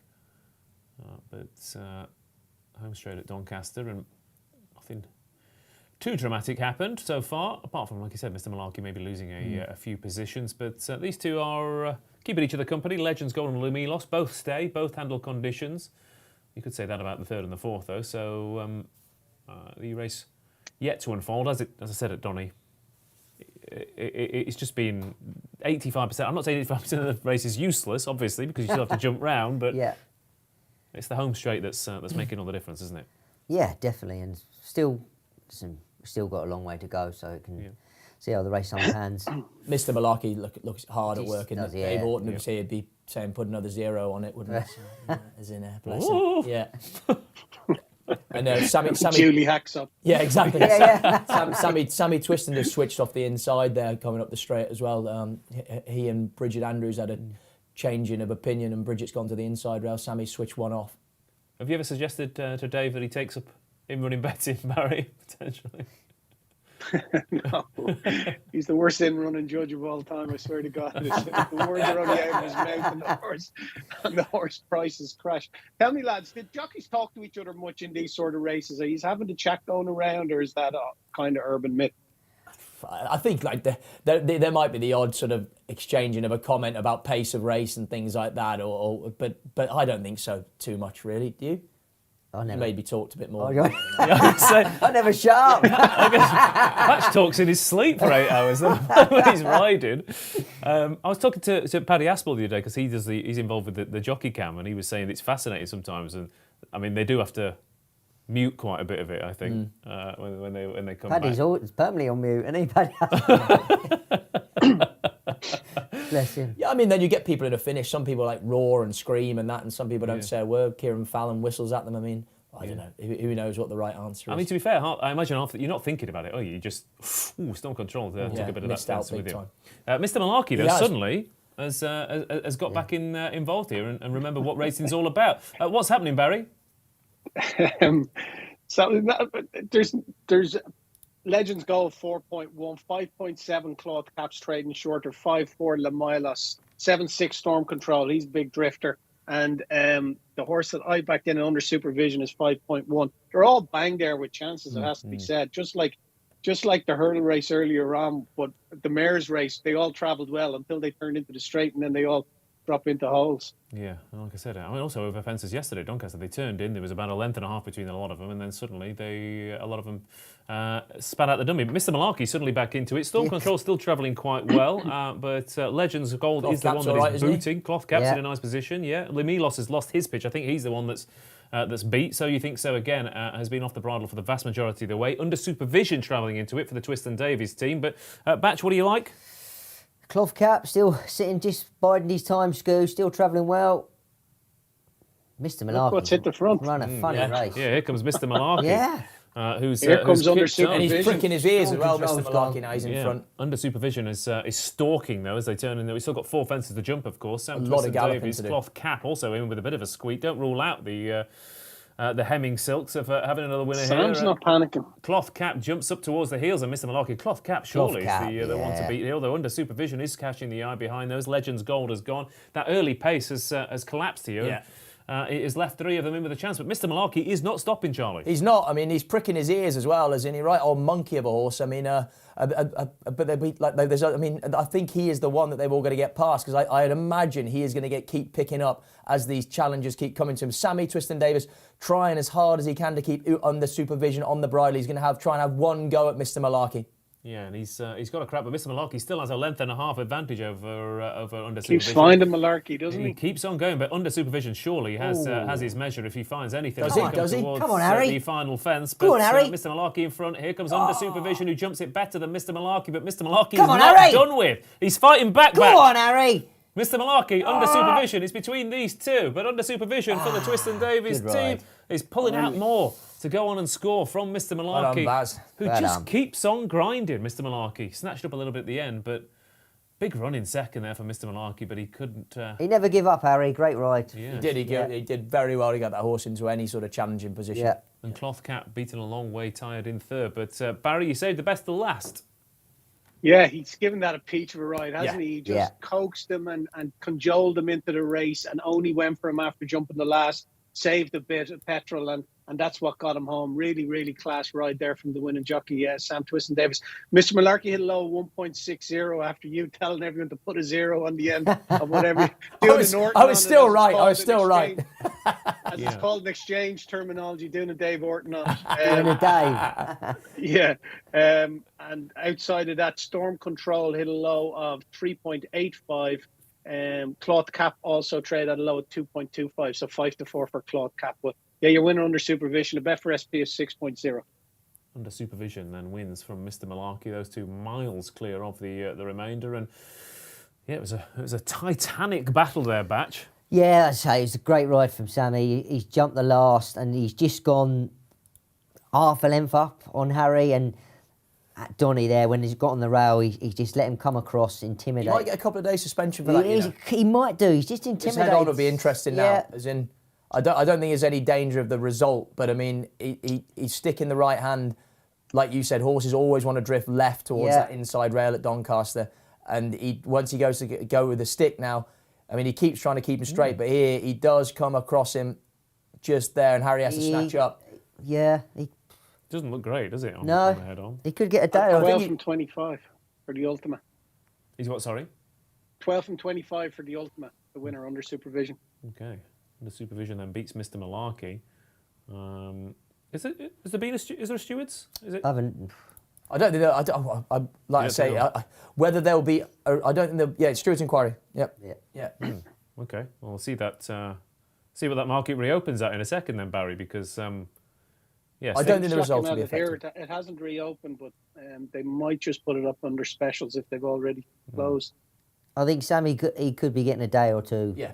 The result will stand. The result will stand. Yeah. I don't think, because I think he'd always won, but he's just let him just drift over a little bit. He could have just tried and been intimidating, but I think a day or two he might get.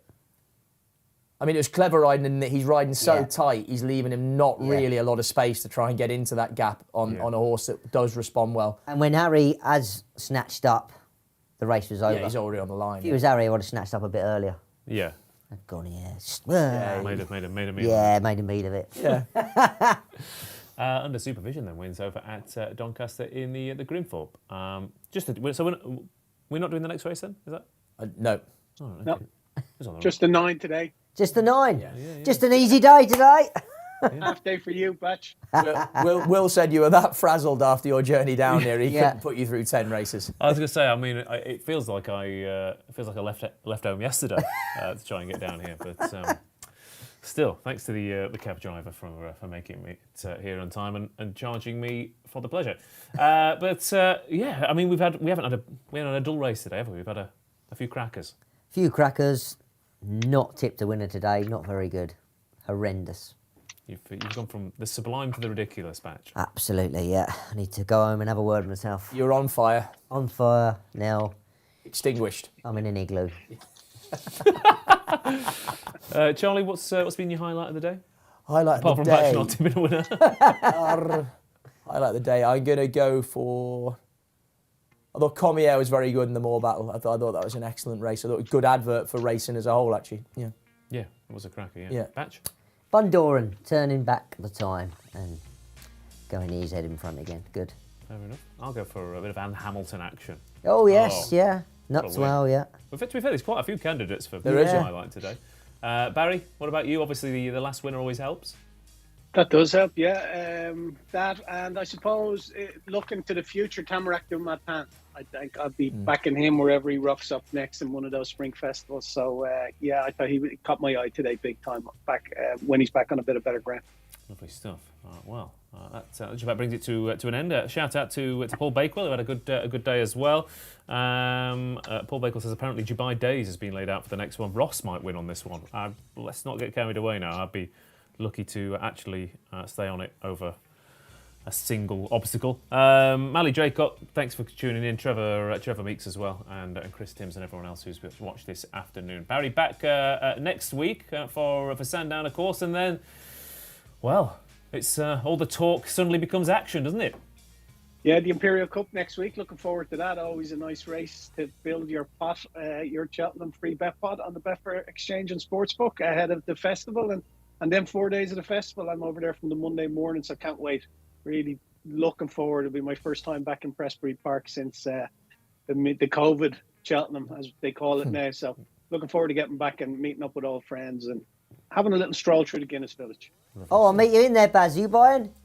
Yes, Good as many man. as you like, Batch. Lovely, jubbly. Racing Post, Betfair Racing Post live in the Guinness Village. Yes. Yeah.